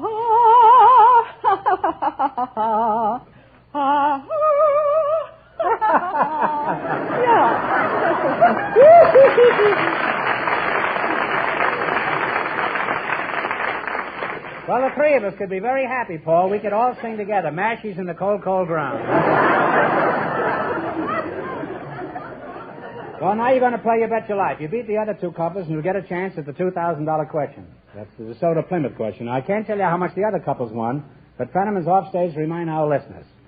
The lady barber and the married man are ahead with $200. Here we go. Let's see how high I can build you $20. You selected women athletes as your category. Now, here's your first question. How much will you bet? $10? $10. $10. In what sport is Gussie Moran famous? Tennis. Tennis is right. Huh? And on the way, they have $30. Remember, you're going for $2,000 tonight. Now, how much of your $30 will you bet on your second question? $20. $20. In what sport is Florence Chadwick famous? It's a tough one. Take a Tennis? stab. No, I'm sorry. It's swimming. She broke Gertrude Edley's record for the channel. They now have $10. We now have $10, he said in a low, funereal voice, sir. Here's your third question. How much of the 10 you going to go for? 9. 9. 9. Well, you're going to hang on the edge, huh, Paul? In what sport is Patty Berg famous? No. Golf is right, huh? Well, they're on the way again. They now have $19. All right, here's your last chance to beat the other couples. How much of the 19? The works. You want to shoot the works, all right. In what sport is Barbara Ann Scott famous? Ice skating. Ice skating is correct. And they wind up in a grand total of $38. And that means the lady barber and the married man with $200 get the chance of the DeSoto Plymouth $2,000 question.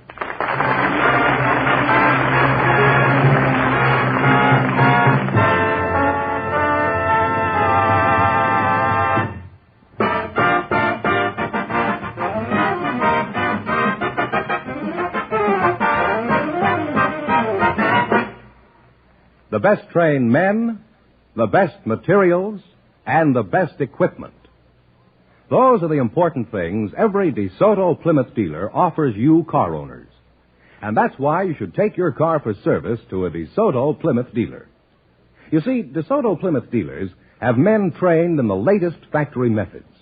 This means that the mechanics who work on your car are experts. And in every DeSoto Plymouth dealer shop, you'll find special tools and costly equipment. In addition, right on hand, they have a large supply of factory-engineered and inspected Mopar parts.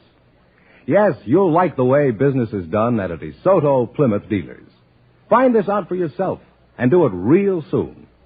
The very next time your car needs service, drive in where you see the sign of a DeSoto Plymouth dealer.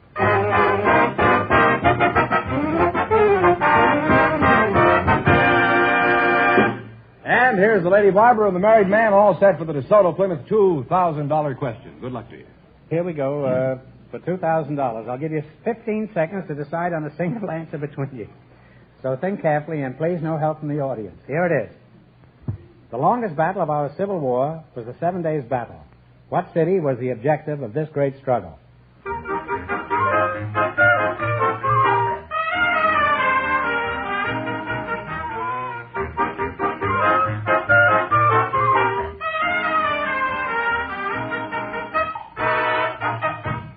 Richmond? Richmond is right.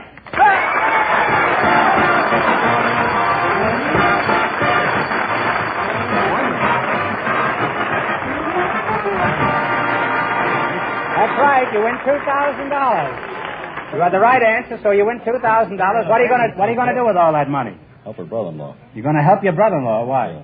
Ill. Oh, he's ill. Well, that's a fine way to spend it. And you, Mabel? I'm going to give some to the cancer fund. Some to the cancer fund. Well, those are worthy objectives.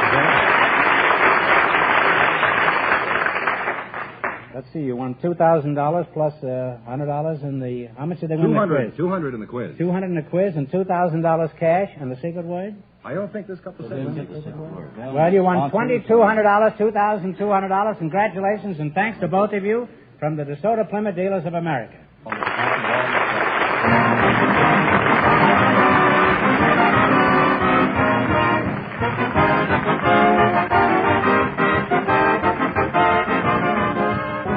Be sure to tune in again next Wednesday night at this time for the Groucho Marx Show, when the big question will be worth $1,000. And don't miss Groucho's television show, also presented by the DeSoto Plymouth Dealers of America.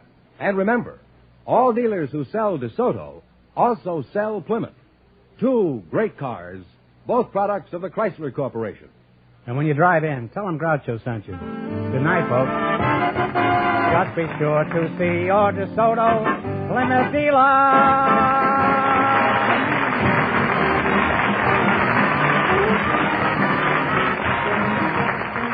Folks, here's a tip from the National Safety Council.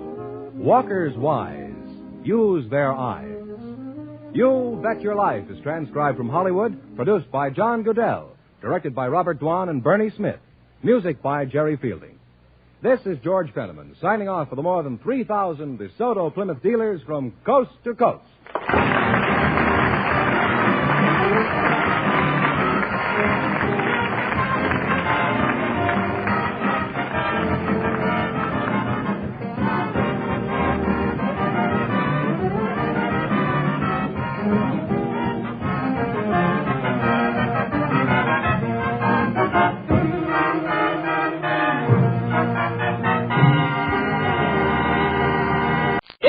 It's amazing. It's Prell, P-R-E-L-L, Procter & Gamble's new Radiant Cream Shampoo in the handy tube.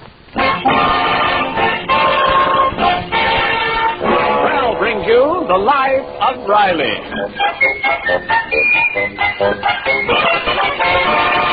Well, the shampoo that removes unsightly dandruff in as little as 3 minutes and leaves hair radiantly clean, radiantly lovely, presents The Life of Riley with William Bendix as Riley.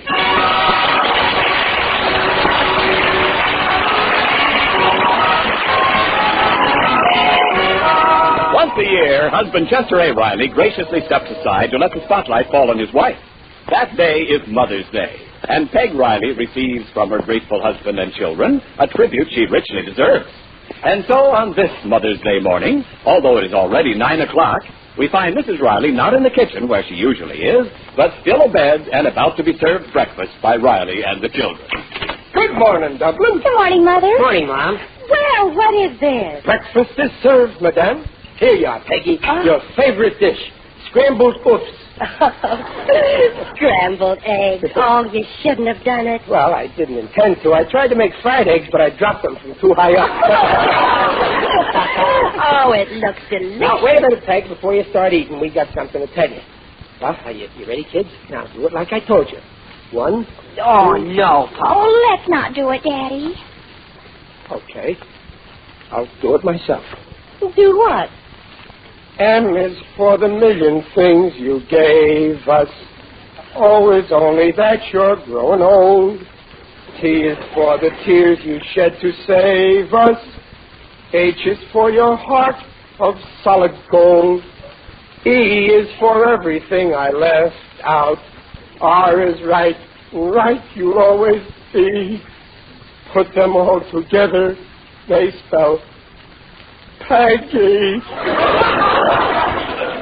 A word that means the world to me. Oh, Pop, do you have to be so corny? Oh, he is not corny. I think it's very sweet. Eat your breakfast, Dumpling, before it gets cold. Dear, I can eat in the kitchen. Oh, no. This is your day, Dumpling. You're getting breakfast in bed. And you ain't going to wash no dishes today either. No, sir. Not while I'm around. I'll just pile them up in the sink and you can do them tomorrow.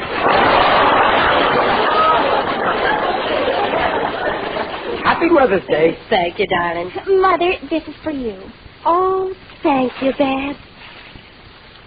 Oh, gloves. Just what I needed. Happy Mother's Day. Oh, this is for you, too, Mom. Happy Mother's Day. Why, Junior, perfume. Oh, thank you, darling. Yeah, and here, Dumpling, this is for me.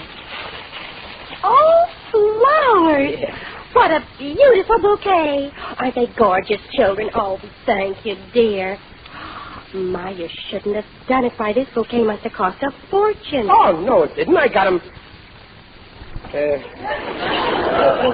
through a friend of mine who has connections with florists. Oh, they're really... Well, what's this ribbon here? Huh? What ribbon? Well, there's something printed on it. Gone, but not forgotten. Oh, Riley. Well, that's the last time I'll get flowers from Digger Odell. Oh, I don't mind, dear. They're beautiful. And here, Angel, this present's for you. For me? Oh, a box of cigars. Happy Mother's Day, Riley. Thanks.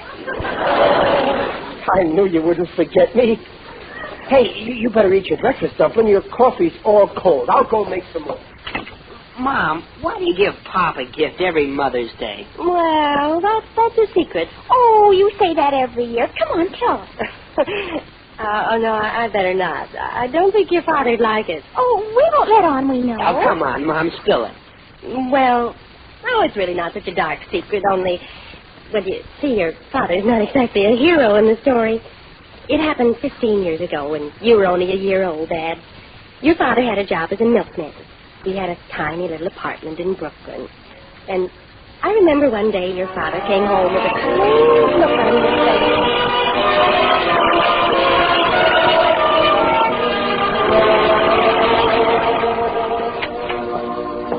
Peggy. Why, Chester, what are you doing home at this hour? Why aren't you working? Well, I quit. You quit? Yeah. No more milk route. Oh, Chester, why did you quit? You know how hard it is to get a job nowadays. Why, it took you months till you got this milk route. Yeah, I know, Peg, but a man can only stand so much. And after what my boss did, I just had to quit to save my self-respect. Well, what did he do? He fired me. Chester. He said I wasn't selling enough milk to buy oats for my horse. That horse eats like a pig. Besides, how could I sell milk? Look at the route they gave me. Other drivers get residential districts where there's families and kids. Me, I get the beer drinking set. But you sold a lot of milk yesterday. Only because I poured the milk into empty beer bottles. Well, don't worry, dear. There are other jobs. Well, where's the baby? I just gave her lunch, and she's asleep in her crib. Peggy, promise me one thing. What, dear? Promise you won't tell Babsy I got fired. Riley, she's only 11 months old. Yeah, I know, but she's smart. Remember, she's my kid. I wouldn't want her to know her father's a failure. You're not a failure. Yes, I am. Can't even hold a job. I've been married 2 years now, and what have I got to show for it? You have a beautiful little daughter. Yeah, but I wanted a son. I'm even a failure at that. Now, you stop talking like that. You should have married Sidney Monahan instead of me. Then you'd have had everything. Money, a home, a car. I didn't want Sidney. I wanted you. Well, that's where you made a mistake, throwing away all that, just for my good looks.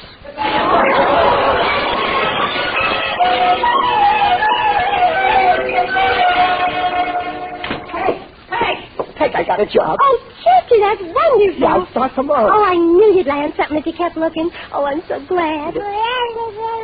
Oh, look. Look at little Babsy. She's glad, too. Little Babsy Websy is glad Riley Potty is waking her. Tell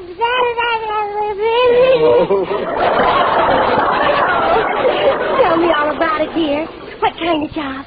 What kind of... Well, it's connected with baseball. Oh, that's marvelous.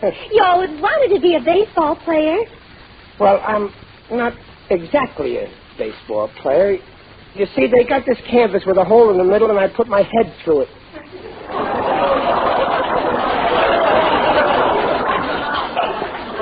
You see?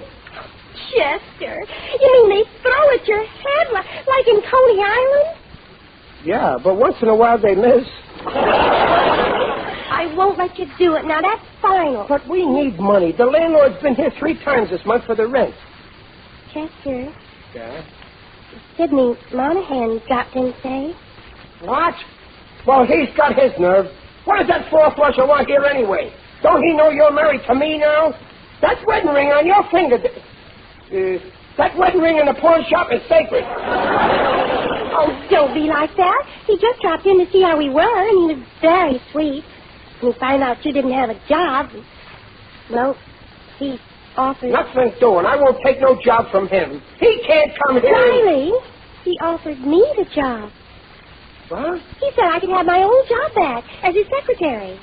I forbid it. Oh, but dear, it'd only be temporary, just till you get sick. No, not even for a day. No wife of mine is going to go to work. What kind of a husband do you take me for? I got some pride left, you know. Before I ever let my wife go to work, I'd rather see you starve. Now, be reasonable, Riley. The bills keep piling up. I won't let you go to work for that Sidney Monahan. I don't trust him. You think I forget how he used to chase you around the desk? Well, he never caught up with me, did he? No, but you ain't so fast since you put on weight. It'll only be till you get a job. Well, it's out of the question. Who'll take care of the baby? Well, I thought my father could come in every day. Your father? Oh, no. No stranger is going to look after my baby. I'll look after her myself. Oh, then it's all settled. I'll phone Now, wait a minute. I didn't say you could... Dear, you said you'd look after the baby yourself. Yeah, but I didn't mean to... I just said it so that... I didn't want you... trapped.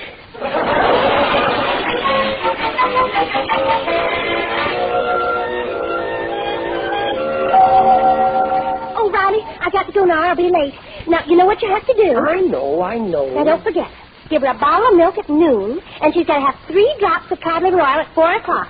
She'll close her mouth, but you have to force it down her throat. I know. And watch out for open diaper pins, and Riley, you're not listening. I heard every word you said. Give her a bottle of cod liver oil at noon, 3 drops of milk at 4 o'clock, and force an open diaper pinned down her throat. Well, you got me all mixed up. What are you so nervous about? I know how to take care of her. Now go on. Well, all right. Goodbye, Babsy, darling. Be a good girl now. Oh, she sneezed. Maybe she's catching a cold. Hey, will you stop worrying and go to work already? Oh, well, all right. But if she gets a fever, phone me right away. Okay. And if that Monahan gets a fever, you phone me. Goodbye, dear. Now, see that she drinks all her milk. Yes, I'll see this. These women are a pain in the neck. Oh, excuse me, Babsy. I forgot you was a woman. Now, drink up your milk while Daddy looks at the one end. Here, I'll let you hold your little tin cup all by yourself. That's it. Oh, you're doing great. Now take a big, big swallow. Go ahead. That's a girl. Hey. Naughty, naughty. Mustn't spit milk in Daddy's eyes. Now, you let Daddy read you the one end, huh? That's a good girl. Now, let's see. Accountant, bookkeeper, chauffeur. Hey, here's something. Young man wanted. Strong, willing, that's me. Conscientious. Must be intelligent. Cook, doorman, elevator boy. Oh, there's lots of jobs today. Here, if I didn't have to look after you, I could take you with me. You like that, huh? Well, sure, why not? You might bring me luck.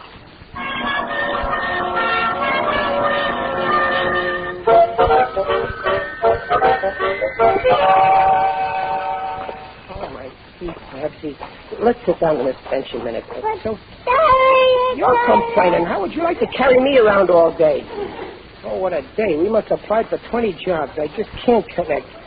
Boy, am I tired. What do you want now?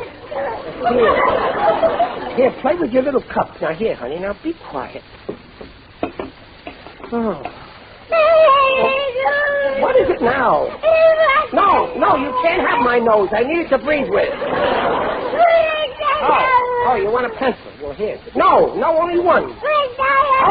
Okay, take both of them. Here.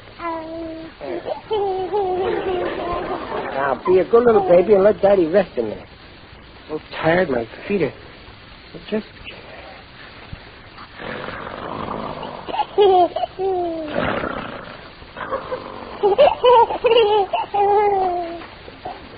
But, John, the dress was only $36, so Oh, John, look at that adorable baby. Isn't she Why, look, John. That little tin cup and those pencils. Well, that's a new one. Using a baby to beg while the big bums sleep.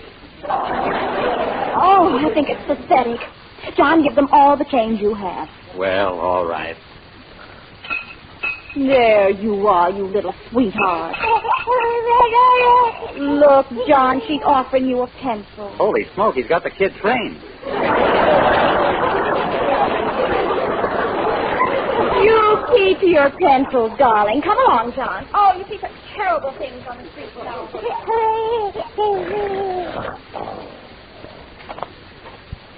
So I says to him, look here, Lefty, this here is my territory, see, and you're muscling in. So he says, so what? So I says, so this. And I cracks his skull open. Oh, look at the little baby with that thin cup. Ooh, what a cute little moocher.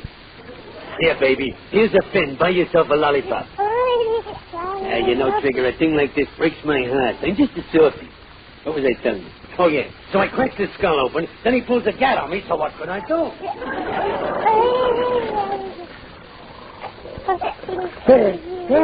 Hey, what's the matter? Oh, I must have fallen asleep. Well, what's that you got in there? Holy smoke, where did you get all this dough? $5. And all these coins. 5, 10, 15, 40, 41, 42. All right, Mike. Let's see your license. Huh?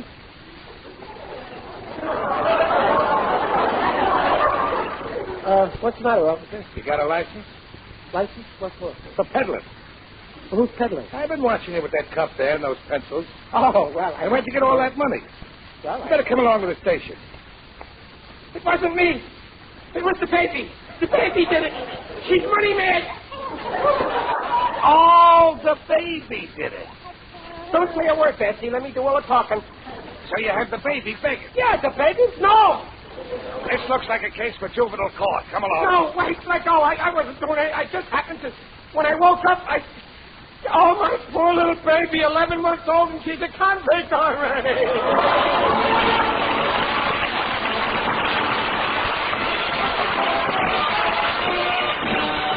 The second act of The Life of Riley in a moment. Oh, Ken, everyone's joining the parade for Prell, Procter & Gamble's Radiant Cream Shampoo in the handy tube. Of course, Prell's a leading favorite for two reasons. First, you'll thrill to your first Prell shampoo because it brings out those natural, radiant highlights. Leaves your hair more radiant than any soap shampoo. And after Prell shampoo, your hair curls better. It's easier to set, easy to manage. Second, Prell removes unsightly dandruff in as little as 3 minutes. Doctor's examinations proved it. And there's nothing so handy as that Prell tube. No waste, no spill. Prell's easy to use. It's economical, too. You use less, get more lather. So for hair soft and smooth, radiantly lovely, ask for... P-R-E-L-L Prell Shampoo. Leaves hair radiant, gleaming bright. Not a bit of dandruff is in sight. Comes in a tube, handy too. P-R-E-L-L Prell Shampoo. Buy Prell Shampoo. And now back to The Life of Riley with William Bendix as Riley.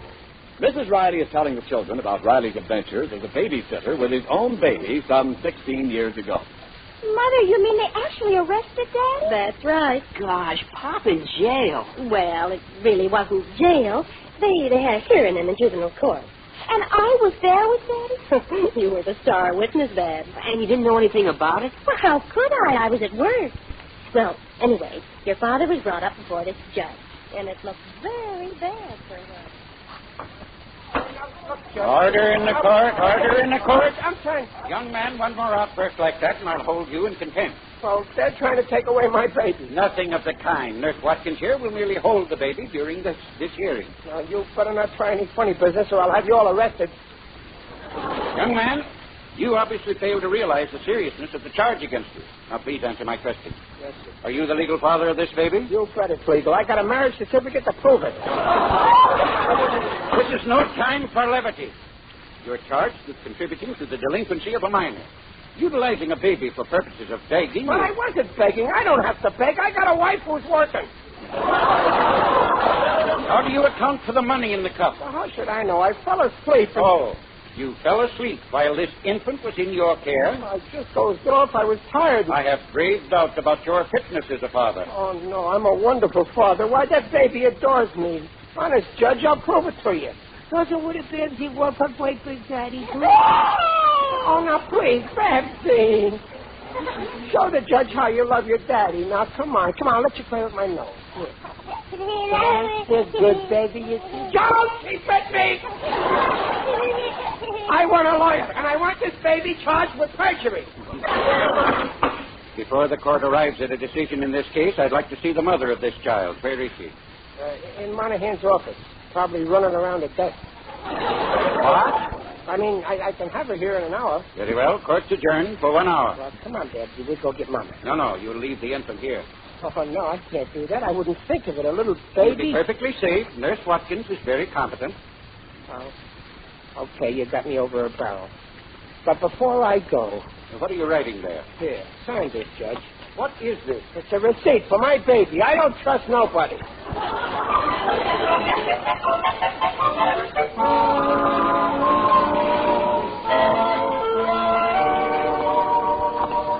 That judge, who does he think he is telling me I ain't a good father? I don't need him to straighten me out. It's none of his business. You're right. That's my business. Who's that? It is I, Digby Odell, the friendly undertaker. Greetings, Riley. You're looking fine. Very natural. What are you doing in the courthouse, Digger? Well, I've been serving on a jury. It's a new experience for me. This is the first time I've ever been in a box with 11 other people. I'm in an awful jam, Digger. I just come from juvenile court. Well, I was there last week to testify against a gang of hoodlums. They pilfered a sign from a travel bureau and hung it on the door of my business establishment. Oh, I was frantic. Why? What did the sign say? Need a rest? Let us tell you where to go. I had to go to court on account of my baby. They say I ain't a good father. Oh, that is a vile slander. They said I was gypping the public because I didn't have a license to peddle. You see, you got to have a license to gyp the public. Why, that's outrageous. Riley, we must plan your defense. Do you have any character witnesses? No. I'll dig some up for you. And I'll get you my personal lawyer, Humphrey Higgins. Is he good? Good.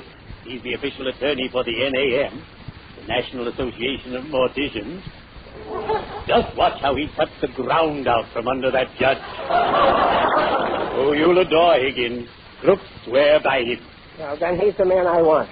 So I got to go get my wife and take her to the judge. Then go. Find your dear spouse immediately. And don't worry, Riley. I'll get you out of this mess. I have influence in this town. Nobody carries more weight than I do. Well, cheerio. I have some spade work to do.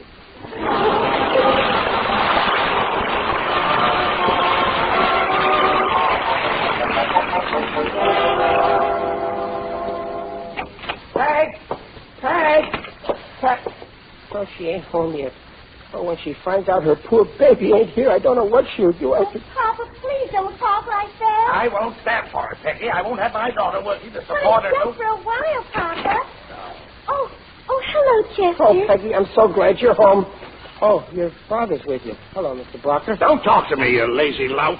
Oh, stop it, Papa. Papa, let me at the office. Riley, this can't go on. I will not have my daughter slaving in an office to support a shiftless, good-for-nothing baboon. Oh, Papa, shh. You'll wake the baby. Yeah, you'll wake the baby. Now, get your things, Peggy. Wait a minute. Where's she going? She's coming home with me. Get your things, Peggy. I'll get the baby. Oh, no. That baby stays with me. Riley, get away from that door. Oh, Papa, stop You can't have that baby. I ain't letting that baby out of my sight for 1 minute. Get your baby. No, I won't. Put your hands up. I won't. Don't you touch that baby or else. Where's the baby? Riley, where's the baby? Yeah, where's the baby? Peg. You're hanging an innocent man. Riley, where's Babsy? What happened? There's been an accident. Oh, no, don't get excited. Peg, she's all right. But where is she? Where is that baby? She's in jail. Oh, yeah, but don't worry. Look, I got a receipt.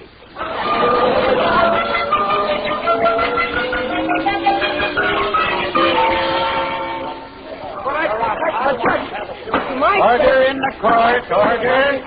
What are all you people doing here anyway? Your Honor, I'm the baby's grandfather. Oh, I see. And who are you, sir? Hi, sir. I'm Digby O'Dell. I'm here to help Riley get out of a hole. Oh. Very well. Now let's get on. Mrs. Riley? yes, Your Honor. You say you're employed during the day. That's right, Your Honor. And you leave your baby in the care of this, your husband. Yes, but Riley's really wonderful with the baby. He's really a wonderful father. It seems to me this whole problem would be solved if Riley could get a job. I tried to, Your Honor, but... He doesn't want to work. He's no good. That's a lie. I looked everywhere. Why, I'd do anything for that baby. I'd even dig ditches. Your Honor, Riley has just gotten himself a job. You're willing to employ him, Mr. Odell? Oh, yes, indeed. I could use a live man down at my place. Very well, then. The case is dismissed. Oh, thanks, Digger. Thanks, Judge. Oh, thank you, Your Honor. And, Riley, I hope this has taught you a lesson. Oh, yes, Your Honor.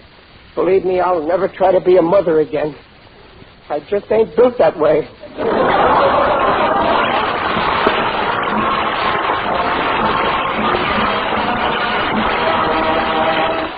The Rileys will be back in just a moment. A shampoo headliner. That's Prell, Procter & Gamble's Radiant Cream Shampoo in a handy tube. From Rochester, New York, Mrs. Robert C. Blake writes, I call Prell the perfect shampoo because it's done for my hair what I've long dreamed of. Now my hair is radiant, easy to do, and unsightly dandruff no longer a problem. Yes, everyone agrees. Prell's a wonder for two reasons. One, leaves hair soft, smooth, radiantly lovely. Two, removes embarrassing dandruff quickly. Ask for P-R-E-L-L Pearl Shampoo. Leaves hair radiant, gleaming bright. Not a bit of dandruff is in sight. Comes in a tube, handy too. P-R-E-L-L Pearl Shampoo.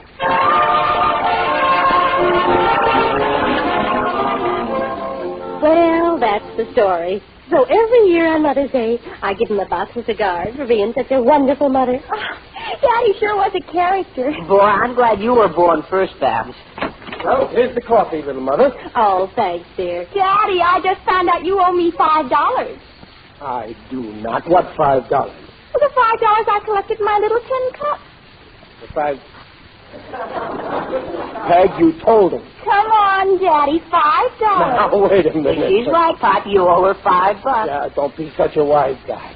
Maybe I did take that $5, Dad, but I gave it to the doctor for a down payment on you. And if I ever pay him the $95 balance, we'll own you outright.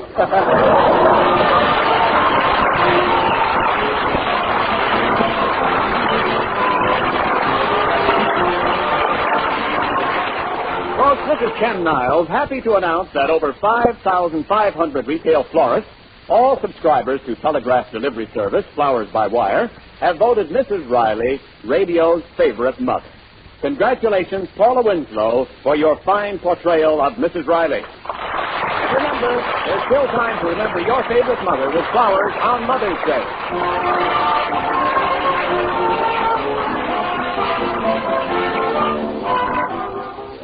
Procter & Gamble invites you to join us again next week to hear The Life of Riley with William Bendix as Riley. The script is by Alan Lipscott and Reuben Ship. Mrs. Riley is Paula Winslow. Digger Odell is John Brown. The Life of Riley is produced by Irving Brecht. And remember, for radiantly clean, lovely hair, get the shampoo in the tube. P-R-E-L-L, Pearl Shampoo.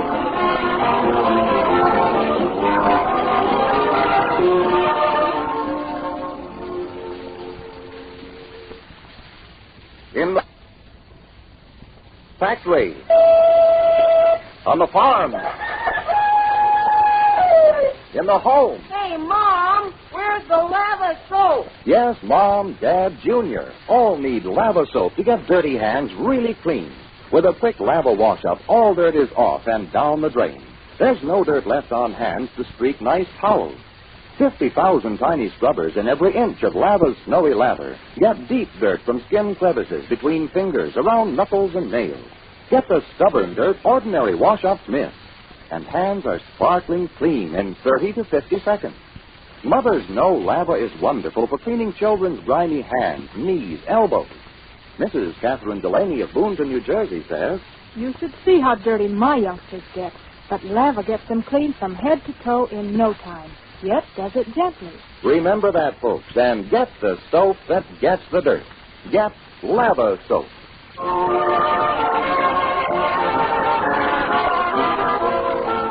This is Ken Niles reminding you to listen again next week when Prell brings you The Life of Riley. And now, stay tuned for Truth or Consequences. Good night.